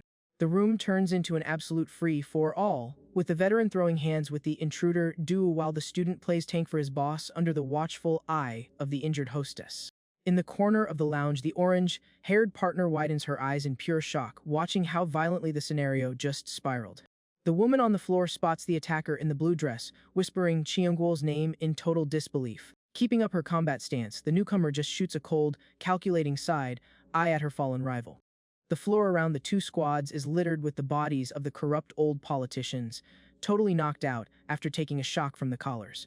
Faking concern, the attacker crouches next to the injured partner and asks if she's okay, trying to fish if the outsiders were the ones who wrecked the place. Rejecting the fake sympathy, the hostess claims she can handle the pain, trying to clear up that this whole mess seems to be one massive misunderstanding. Before the chat can go anywhere, a heavy, loud footstep echoes across the floor, completely shattering the brief timeout. Flexing his beast mode, the veteran prosecutor lifts the glasses-wearing woman by her neck with just one hand, while she thrashes and chokes from the lack of oxygen. Barely staying conscious, the prisoner desperately tries to signal her ally, pointing out that the guy in the overcoat is an insanely high-level threat. Keeping his cool in the middle of the riot, the blonde kid grabs the suit's arm hard, getting yelled at by the adult to let go right now. Stepping up to the front, the rich heiress raises her voice and cancels any unnecessary attacks, demanding they try to farm intel through a chat before resorting to violence. The guy in the overcoat drops the prisoner and turns to the girl, defending his explosive reaction with a super heavy tone. Radiating a suffocating, lethal aura, the veteran admits that all this untamed rage is being triggered purely by the girl's stubbornness. He makes it clear that even though he's dying to teach her a lesson for being so hard-headed, he knows he could never actually lay a finger on his VP. While tension chokes the partners, a lighter quietly sparks up a thin cigarette on the other side of the trashed room. Getting hissy vibe back, the prosecutor announces he has zero clue why the boss decided to investigate this dirty underground pit in the first place. Then he lays down the law that, no matter her reasons, the woman in the blue dress and her crew are officially marked targets set for deletion without mercy. Flexing his cold professional energy, the fancy man guarantees, without a doubt, that he's gonna end the enemies. Run right here. Terrified seeing her coworker in the crosshairs, the orange-haired assistant runs into the crossfire, begging them to chill. Still catching her breath on the floor after getting choked, the glasses woman raises a weak hand, telling her ally not to try anything crazy against the veteran. Ignoring her partner's red flags, the blue dress assassin goes all out, tearing through the air in a suicide rush against the outsiders. Without even breaking a sweat, the biker blocks the enemy's charge mid-flight, parrying the weapon with flawless timing. The kid shuts down the dangerous woman and just casually glances over his shoulder, waiting for his boss to make the call. The vibe in the room hits absolute zero as the teen duo stands solid, proving they have 100% control over this sloppy ambush. Breaking the tension in a plot twist, the blonde kid drops a genuine apology to the Harris, admitting he definitely went too far with his words during their last argument. Keeping it serious, the bandaged client accepts the apology, but complains she still can't excuse the arrogant stunt he pulled by trying to jump ship mid-quest. She points out she dropped all her family trauma lore from day one, demanding to know why he's still keeping his own dark history locked up like that. The MC looks away, feeling the heavy pressure and clearly getting uncomfortable after being cornered by his partner's valid logic. Disappointed by the kid's silent treatment, the girl drops her expression and coldly announces he can pack his bags, officially canceling the $1,000,000 mission. The scene hard cuts to the outside of a tiny street food cart lit up in the middle of the night, miles away from the violent chaos of the underground brothel. At the little food setup, a veteran vendor is cooking hot skewers while smoke rolls off the glowing grill. A hungry customer is chowing down with pure hype, enjoying every single bite of the cheap street food. The middle-aged guy in a suit chews with his mouth full, making it super obvious he's vibing hard with the late-night snack stall. Flashing a huge, friendly grin, the suit offers the food to his date, telling her not to be shy and grab a bite too. The veteran admits this low-key spot is one of his absolute favorites, while the elegant woman, identified as the elite hostess Hong, waits patiently sitting right next to him. Hiding her face with a gorgeous traditional fan, the fancy worker politely explains that this kind of casual hangout puts her in a super risky spot at her job. She goes on to say that getting summoned this aggressively with 0 heads up breaks every security protocol in their system. Lowering her gaze obediently, the woman nicely asks the guy not to pull a stunt like this again, since they're in a super public spot surrounded by nosy people. Totally ignoring his date's paranoia, the politician shoves the skewer at her with a bossy look, telling her to just eat it already. Pressured by the direct order, the elite hostess eyes the cheap food with a quick flash of disgust on her refined face. Having literally 0 options, the woman in the fancy dress takes the snack and drops a tiny bite, keeping her aesthetic flawless. Chewing the street food, the classy worker states she can't say no to anything that comes as a direct order from her VIP client. Suddenly, the woman's cold, reserved poker face shatters into pure shock the second the flavor hits her taste buds. Watching the fancy woman's priceless reaction, the suit busts out laughing and teases her, asking if she thinks it tastes like absolute garbage. With a sadistic smirk, the veteran admits he picked this exact spot on purpose because the stall owner is deaf and illiterate, guaranteeing 0 leaks for their shady meetings. The food here was never great to begin with, but the hostess thinks it tastes like actual trash, guessing the vendor's brain must be totally fried. Calmly refilling his own cup, the politician celebrates that the awful food keeps all the other customers away, calling the setup an absolute win. Uncomfortable with the vibe, the luxury woman covers her mouth and asks to cut straight to the point of this meetup. The suit stares down the boss of the luxury hostesses and asks point blank if she's the one who put the bounty on the recent invaders' heads. Flashing an evil grin, he swears there is 0 chance she planned this whole operation solo, guessing there must be some massive heavyweight backing her up behind the scenes. The fancy worker keeps her calculating poker face and plays dumb, sarcastically wondering who this mystery person could possibly be. Turning her head, she lies smoothly, claiming she has no clue why he's bringing this up out of nowhere, and that she doesn't get what he's implying. Pouring more drinks, the veteran makes it clear that people just stroll into that district to do whatever they want, promising he doesn't give a single crap about her side hustles. But then, he points a threatening finger and drops a warning that this turf is his, letting her know that if she steps out of line, it's game over for her. Faced with a literal death threat, the woman drops her utensil on the table with a dull thud. Standing up and throwing a polite bow, the hostess promises she'll keep the advice in mind and says her goodbyes, announcing she's out of there. The corrupt politician stays chilling alone in the lit-up tent, keeping a serious face while he goes back to munching his food. The elite worker walks with heavy purpose down the bright streets of the sketchy neighborhood, putting distance between her and the terrible date. Gripping her classic fan, she struts through the early morning flexing an intensely focused look. The woman's face is consumed by pure rage as she mentally curses out the old creep, showing just how much she hated the threat she just had to swallow. The hostess's mind jumps back 6 years, remembering the day she was on her knees congratulating the politician on his election win.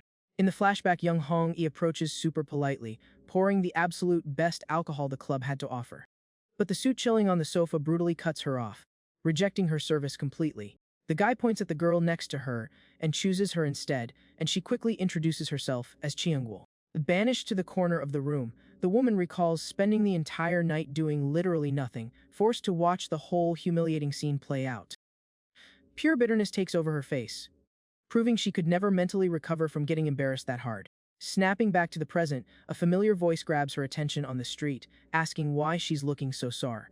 A super flashy guy rocking a fur coat rolls up, complimenting her smile and asking who had the guts to make her this mad. Radiating pure confidence, the suited guy named Hyo sang, Jun offers to go take out whoever did it just to make his partner happy. The elite woman turns her head and calls the boy, honey, with a super sweet tone.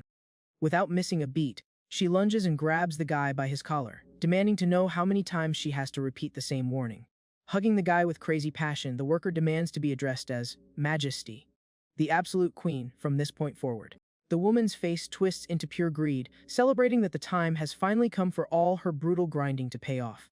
Chilling together on a fancy balcony, she spills that the big boss chairman is coming to visit her soon, concluding it'll be the official handshake to validate her status as the queen of the block. Reaching her ring-covered hand toward the city lights, the villain flexes an unbreakable confidence, promising she isn't going to settle for just this one territory. Opening her hand against the bright skyline, the fake Majesty declares it won't be long until she's got the whole world under her thumb. Flashing an evil smirk, she asks a special favor from her super stylish partner. The woman pulls up her phone screen showing a pic of the intruder duo, complaining that these outsiders are wrecking the district and actually clapping her elite hostesses. Looking at the guy on the balcony, the hostess demands he go fix this glitch and cancel the targets while she finishes up her high-value meeting with the boss. The giant partner cracks a creepy smile and accepts the quest instantly, arguing that heavy lifting has always been his best stat, quickly fixing his sentence right after to call her Majesty. The scene cuts to another spot in the district, where the veteran prosecutor yells in panic after finding the young Harris, admitting he almost had a heart attack from the stress. Checking the kid out, he compliments her luxury fit but quickly notices she's looking a bit rough and asks if she took any damage during the riot. Keeping her eyes low and zoned out, the bandaged teen answers coldly that she's at 100% HP. Calming down a bit, the suit grabs the boss's arms and asks why she's out here solo in a danger zone, demanding to know where that biker brat ran off to. Super dryly, the young girl just announces she fired her employee, leaving the prosecutor totally stunned by the plot twist. She repeats the statement with zero reaction, guaranteeing she permanently handed Lee Sang his walking papers. The fancy guy widens his eyes in shock, processing the fact that the squad's hardest carry just uninstalled the game. Getting his act together, the veteran cracks a relieved smile and squeezes the girl's hands, praising her for making such a boss move. Trying to hype the Harris up, he swears that kid was always a sketchy pick from day one and that it's honestly better this way. But the girl looks up with a sharp glare and warns that tearing up the contract doesn't change the endgame, claiming they've always managed just fine without backup. Holding her partner's hands tight, the client asks with pure focus if he's already mapped out the next major phase of the plan. The prosecutor announces their new route is to raid the personal suite of the hostess named Hong-e, but their path gets blocked by the blue-dress enemy duo in the hallway. Super tilted by the ambush, the suit shoots a hostile look and asks who the heck these intruders are, blocking the way. Keeping it classy, the assassin Chiangwol answers honestly that they are the enemies sent to hunt them down. The blue dress woman announces that, following strict orders from their former boss, their mission was to delete both invaders. The shot pans to a massive building glowing purple in the middle of the city, named the Red Heart Hotel, setting the stage for the next arena.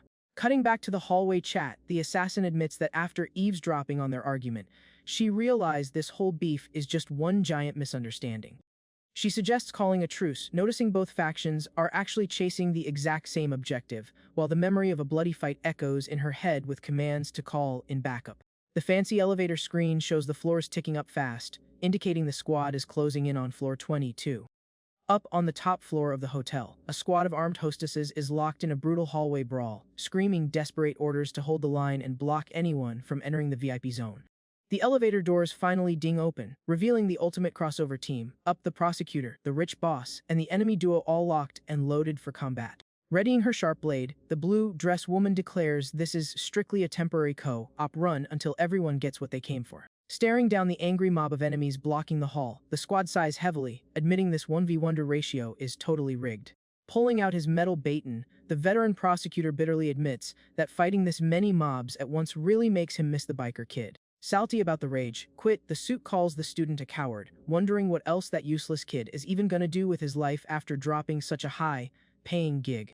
Clapping back at her partner's trash talk, the young Harris calmly states that her ex-bodyguard is probably just going to go back to running fried chicken deliveries.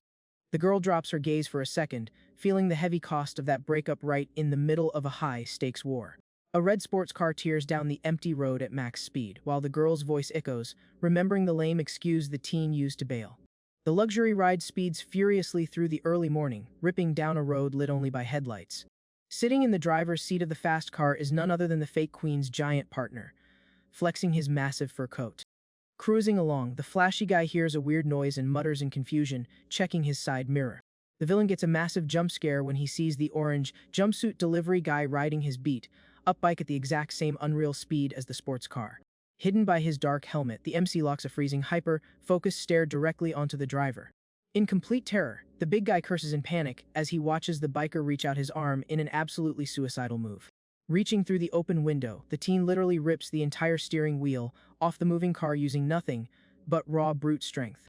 The sports car completely loses steering, spinning out of control across the asphalt, while the tires screech loud enough to pop an eardrum. Sliding with zero traction, the fancy ride violently swerves across the road straight toward a disaster. The colossal crash hits as the car slams head on into the safety barrier, kicking up a massive cloud of dust and debris all over the highway.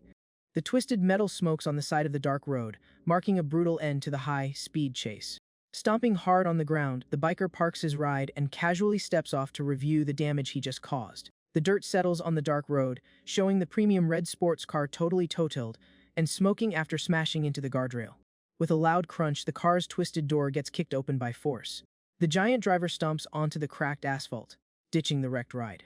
Surrounded by a menacing aura, the fake Queen's Alley stands up in the middle of the street, looking insanely tilted about the crash. Slowly turning his head, the guy in the fur coat shows a face full of pure rage and shock at the absolute wreckage. Sizing up the totaled car, the suit whispers that he's probably going to have to file a total loss claim for that crazy expensive asset. Looking the kid dead in the eye, he reminds him that the machine is a super sport model and sarcastically asks if the biker has enough cash in the bank to cover the damages. Just down the road, the MC cracks his neck and mutters that his standard work uniform is definitely the best choice. Resting his dark helmet on top of the delivery box, the delivery guy casually explains that he literally just got fired from his last gig and is completely broke. Standing tall and facing his opponent, Lee Sang locks into a confident stance and announces that, out of the goodness of his heart, he'll at least cover the Mythhead's hospital bills. Miles away from the highway, the scene cuts back to the fancy vibe of the massive Red Heart Hotel, glowing in pink lights. The veteran prosecutor hikes up the giant main staircase flanked by the rich boss, with the enemy duo trailing right behind them. Walking tense, the elegant man stresses over how chaotic the mission route has gotten over the last few minutes. Sweating cold with anxiety, he whispers to himself, wondering if the whole run is really going to end in such a disappointing flop. Annoyed by the vibe, Yang Jae-woo turns to the bandaged girl and criticizes her for not keeping her cool before blowing up at her own bodyguard, blaming her toxic temper for the mess. Completely frustrated, the veteran debates if he should just swallow his pride and beg the kid to rejoin the lobby. Suddenly, the device in the suit's pocket goes off, grabbing his attention. The phone screen lights up showing an alert from the gig app, signaling a brand new combat request. The prosecutor stares at the screen in silence, processing the mind-blowing update he just got. Phone in hand, he calls out to the girl, asking a bit awkwardly if this means she wants to patch things up with the kid. Glued to her own phone, the student keeps climbing the stairs and states that there's no such thing as taking back a firing. Keeping her Ice Queen persona, she explains she just dropped a new work order for a delivery driver she already had a solid rapport with. Her adult partner looks bored out of his mind and mutters that this move is basically the exact same thing he just suggested. Right then, the Harris's red eyes sharpen, proving she's got the whole board meticulously calculated. The overcoat guy freezes for a second, clocking the galaxy brain play behind her move. Stopping dead on the stairs, the prosecutor drops his tone and admits he realizes something is super sus about this whole storyline. He brings up the white, helmet merc who raided the school, realizing that Major Hit was picked up way too fast. Reviewing the coincidences, the veteran points out that the student council invaders got wiped out first, which actually made their own runway easier. His memory pulls up the fake biker who crashed the VIP lounge, noticing that immediately after, a massive bounty dropped on the elite hostesses' heads. Connecting the dots, Yang Ji Wu deduces that their squad's entire run is getting directly hijacked by some highly scripted interference. Staring out at the city lights, the suit claims some heavy hitter already knows their whole playbook and is pulling the strings from the shadows. Turning her head, the Harris announces they need to push aggressively before they lose their buff, ordering her ally to stick to his solo lane for now. The man stays quiet for a beat, then asks if she really plans to keep using him as a shield even after the crazy rage tantrum he threw. With her back to him, the girl explains she isn't just letting that insult slide, announcing she's slashing his pay rate and putting their whole contract under review. Walking again, the client drops one final, super strict warning for the prosecutor to never fumble like that again. The story cuts back to the trashed highway, where the orange-clad biker checks his phone and confirms his opponent is the hostess Hong, his partner. Staring down the giant, Lee Sang pockets his phone and coldly announces that his package has arrived. Next to the crumpled car, the villain checks himself out in a tiny pocket mirror, cursing up a storm because of the crash. Fixing his hair with his hands, the guy in the fur coat whines non-stop that the impact totally ruined his flawless aesthetic. Putting the mirror away, the suit mutters that visuals are a massive deal in his line of work.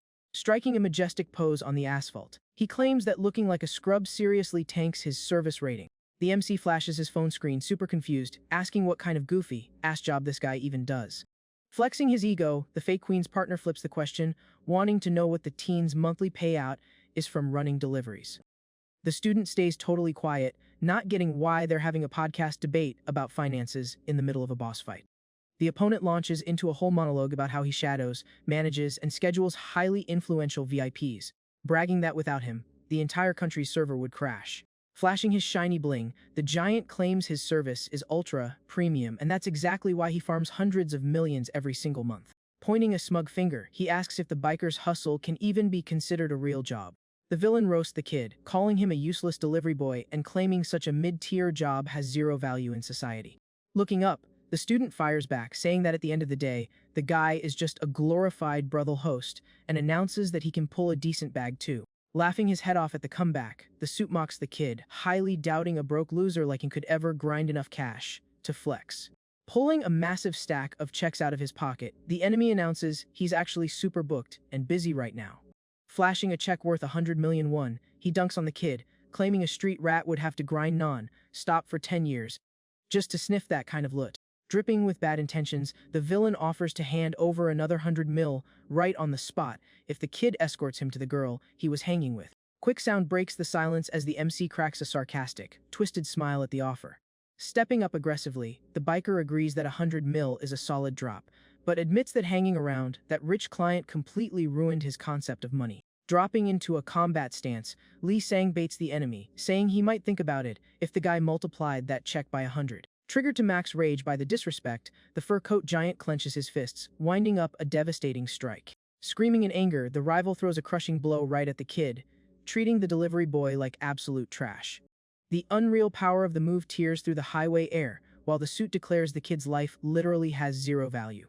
With flawless agility, the teen ducks super fast and dodges the destructive punch that goes whistling right past his head.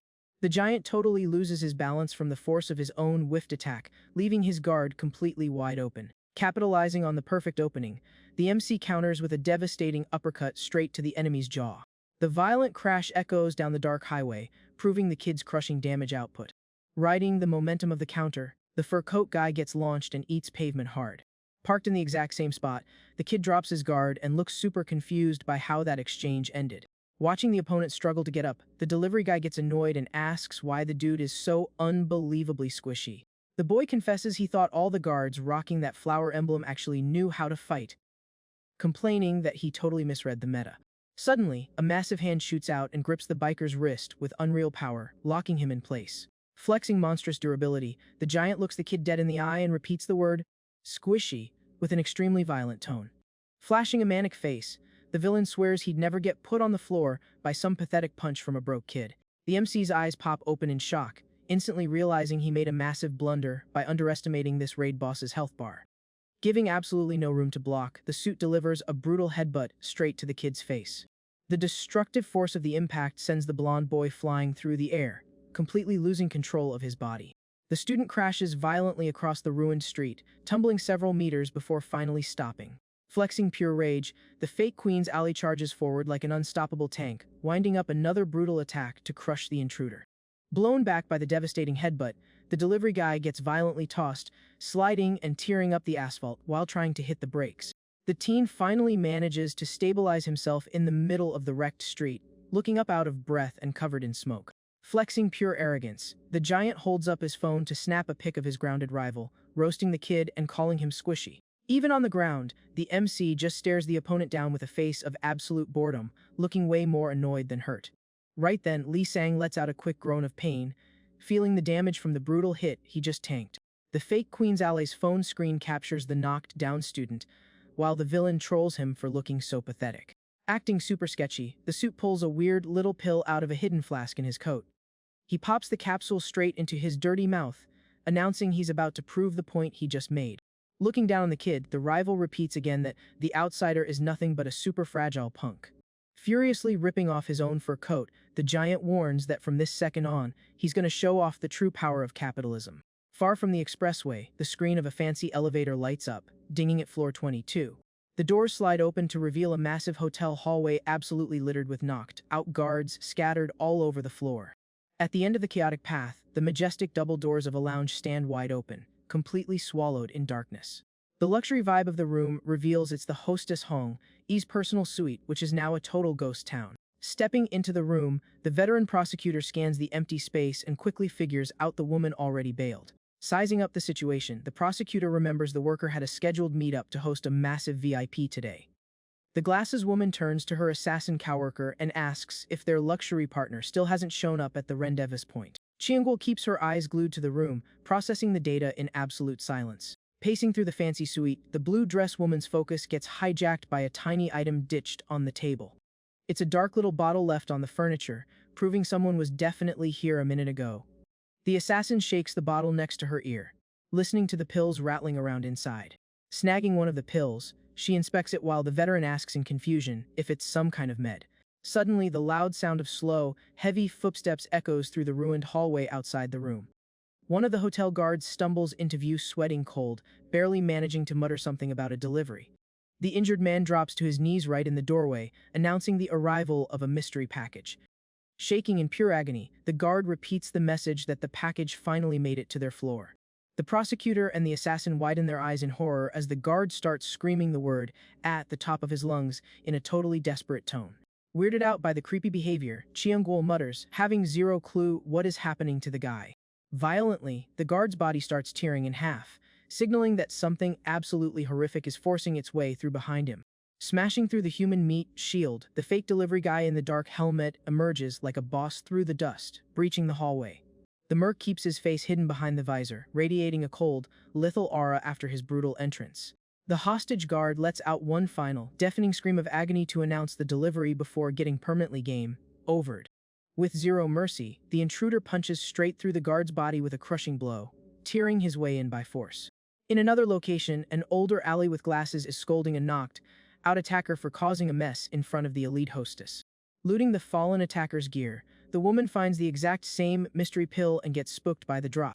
The veteran holds up the capsule and flags her blue-haired coworker, asking what the heck this item is. The hostess stares at the tiny item in her ally's palm with a look full of stress and questions.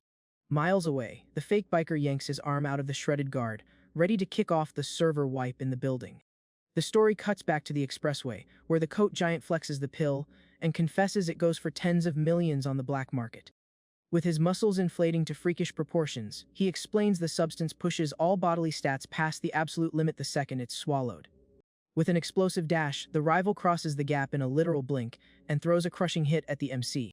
Running on pure instinct, the delivery guy dodges backward by a hair, while the villain's punch completely deletes the concrete barrier behind him. With the veins on his face popping, the fake queen's partner crazily announces that the kid's hits aren't going to do any damage anymore. The student resets his stance and sarcastically asks if the guy popped an ultra-expensive pill just to buff his defense against getting punched. Stretching his hands, now totally warped by the massive muscles, the villain replies that the buffs aren't just for tanking hits. Blocking a vicious combo, the teen locks down the giant's hand, using both arms to handle the crazy pressure. Flexing hard, the opponent explains his physical strength stat got boosted to a freakish level thanks to the capsule. Flashing a wicked, insane smile, the villain promises he's hit a physical tier that a broke loser could never dream of reaching. With a simple stomp on the floor, the enemy literally cracks the highway asphalt, proving the crushing power flowing through his system. Clasping both hands together, the guy brings down a devastating smash to flatten the student, screaming for him to just die already. Showing zero signs of panic, the delivery guy reads the heavy attack and tweaks his defense to parry the strike. Fast and precise, the MC redirects the blow, using the colossal enemy's own momentum right against him.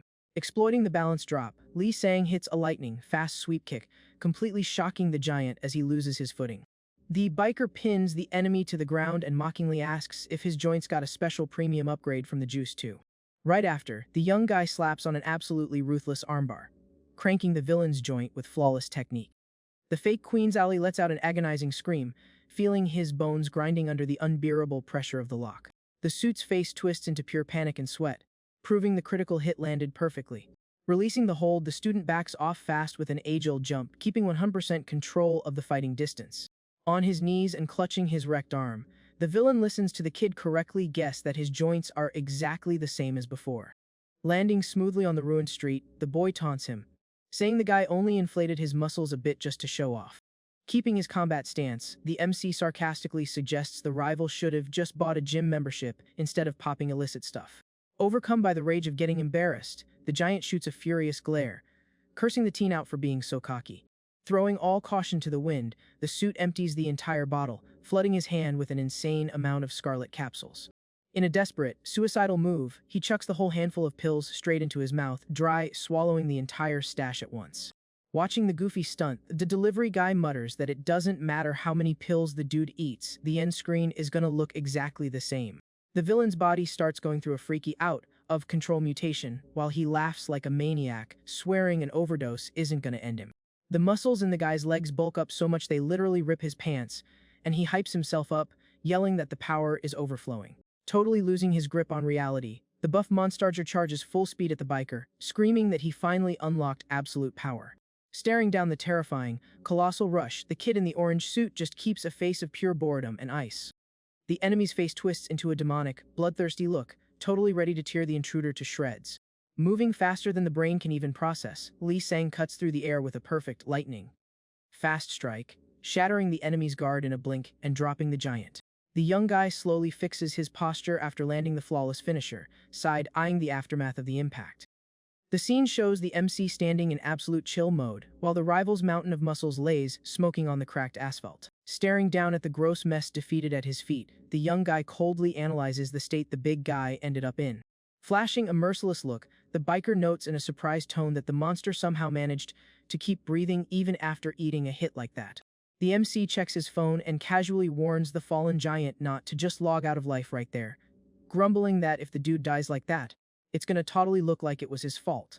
Putting the device to his ear, the young guy makes a direct call to verify if he's speaking to the medical team, requesting the emergency squad roll up to grab a casualty. Before hanging up, the delivery guy takes a quick beat to drop a random trivia question, asking if that steering wheel guy's hand got successfully reattached, while the giant smokes on the pavement.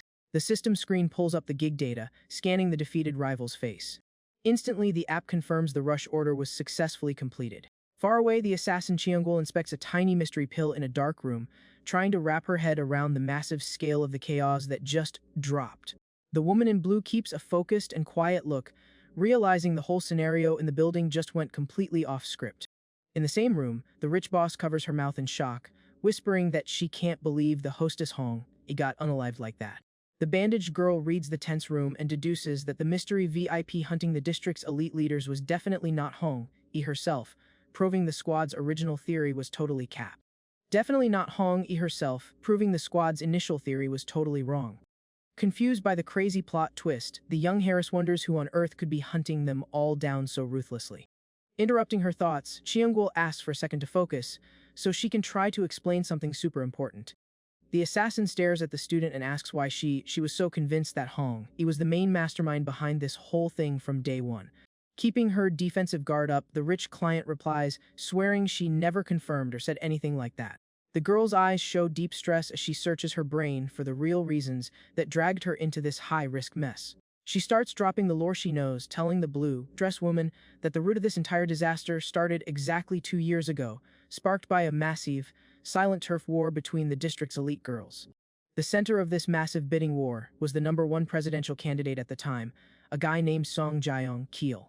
Getting picked by a dude at the absolute peak of power meant a rare, once-in-a-lifetime chance to upgrade from a basic worker NPC to the literal role of queen. Throughout the meetups, Hong-e flexed a relentless grind set to secure that VIP spot next to the politician. But the girls who actually got drafted by him at the end of the day were a hostess named Baek Hyung, and Chiang-gul herself totally benching the rival. Hong-e simply couldn't handle the bad ending, feeling the sting of rejection completely shatter her ego. Her rage toward all the other players scaled completely out of control, spawning a toxic and obsessive grudge. After that event, the dumped woman started building her own empire using pure ruthlessness and whatever dirty tricks she needed, expanding her gang by manipulating local politics and sparking drama between the girls. She also farmed an unreal amount of cash by jumping into any shady side quest that promised fast loot. Until one day, every screen in the city broadcasted the tragic news that the powerful candidate had suddenly passed away. The Harris wraps up by saying that, like she was just camping for this exact moment of weakness. The bitter rival immediately showed her true villain colors, taking over the dark alleys. The fur coat giant was already playing the role of her main heavy hitter in this ruthless takeover. Chiang-gul admits she got incredibly lucky to escape that manhunt alive, confessing she hasn't been able to step foot in this sketchy neighborhood since back then. The woman in blue reveals her partner Baek Hyung decided to stay behind and tank Hong-e's rage until the very bitter end. The tough hostess ended up getting cornered by a whole squad of enemies ready to end her run right in the middle of the lounge. Keeping her rock-solid stance, the brave woman stared down the threat without showing a single drop of fear. But at the end of the day, the defense failed, and poor Baek Hyung got completely obliterated in the clash, having her life wiped from the server without a trace. Rich Boss agrees and states that it was exactly because of all this revenge backstory that she assumed Hong-e was the raid boss hunting their squad now.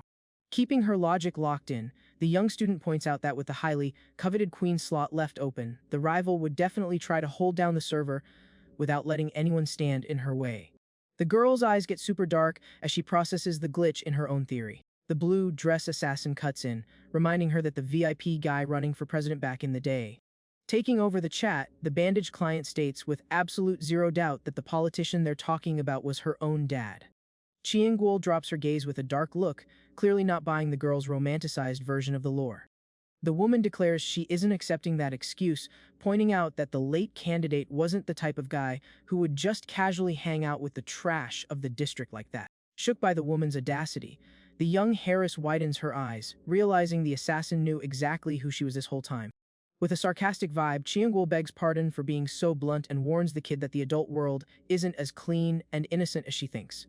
The villain promises that the nation's upper class has always treated dirty hobbies like a totally normal feature, swearing the girl's dad was never an exception to that rule.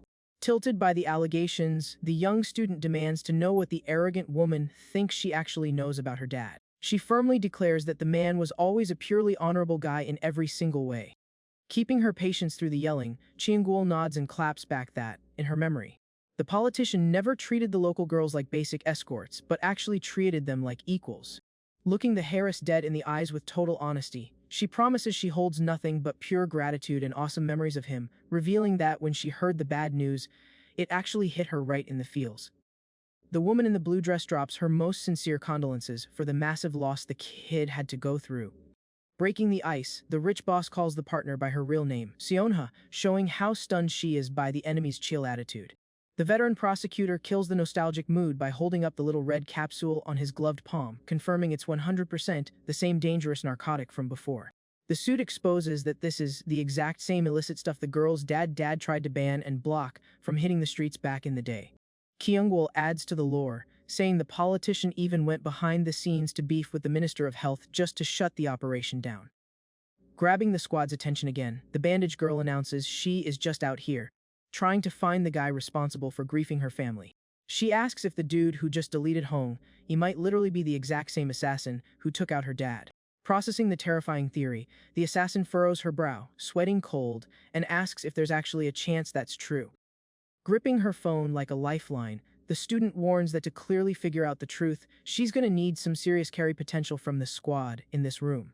The rich client holds up her phone and looks at the blue dress partner, asking if, by any chance, the elite women also accept delivery orders. The dark early morning covers the front of a massive lit-up hospital, signaling a hard cut to a new zone. The glowing sign above a medical door flashes in bright letters, letting everyone know a surgery is in progress. With a muffled click, the digital sign powers down, meaning the medical run is finally complete. Inside the operating room, the team hypes up the lead doctor for an insane carry, mind blown that he actually cleared 10 surgeries in a single shift. One of the assistants is buzzing with joy, admitting he only ever heard rumors about the professor's stamina, but just got to witness the magic with his own eyes. Completely burnt out from the glazing, the blonde doctor tells the squad to zip it while he pulls off his mask. Turning his back on his shocked teammates, he orders the assistants to handle the post-op recovery solo and announces he's going AFK for a well-deserved break. Walking down the hall with a dark, exhausted look, the surgeon drops one final strict warning for them not to even think about paging him for the rest of the shift. The bright ceiling of the clinic guides the specialist's path toward the restricted, dead, silent zones of the map. The doctor's standard rubber shoes squeak in a slow, chill rhythm across the spotless white floor. Pumped to be off the clock, the pro hums a soft tune, overflowing with peace now that he's finally leaving the grind behind. He walks down the long, empty, and dark staff hallway, singing his way through the deserted zone. With a dull thud, he pulls the break room handle to reveal the room inside, asking the person waiting if been hanging around too long. Stepping in and tossing his lab coat, the doctor complains that this clinic dumps way too much boring grind work on him.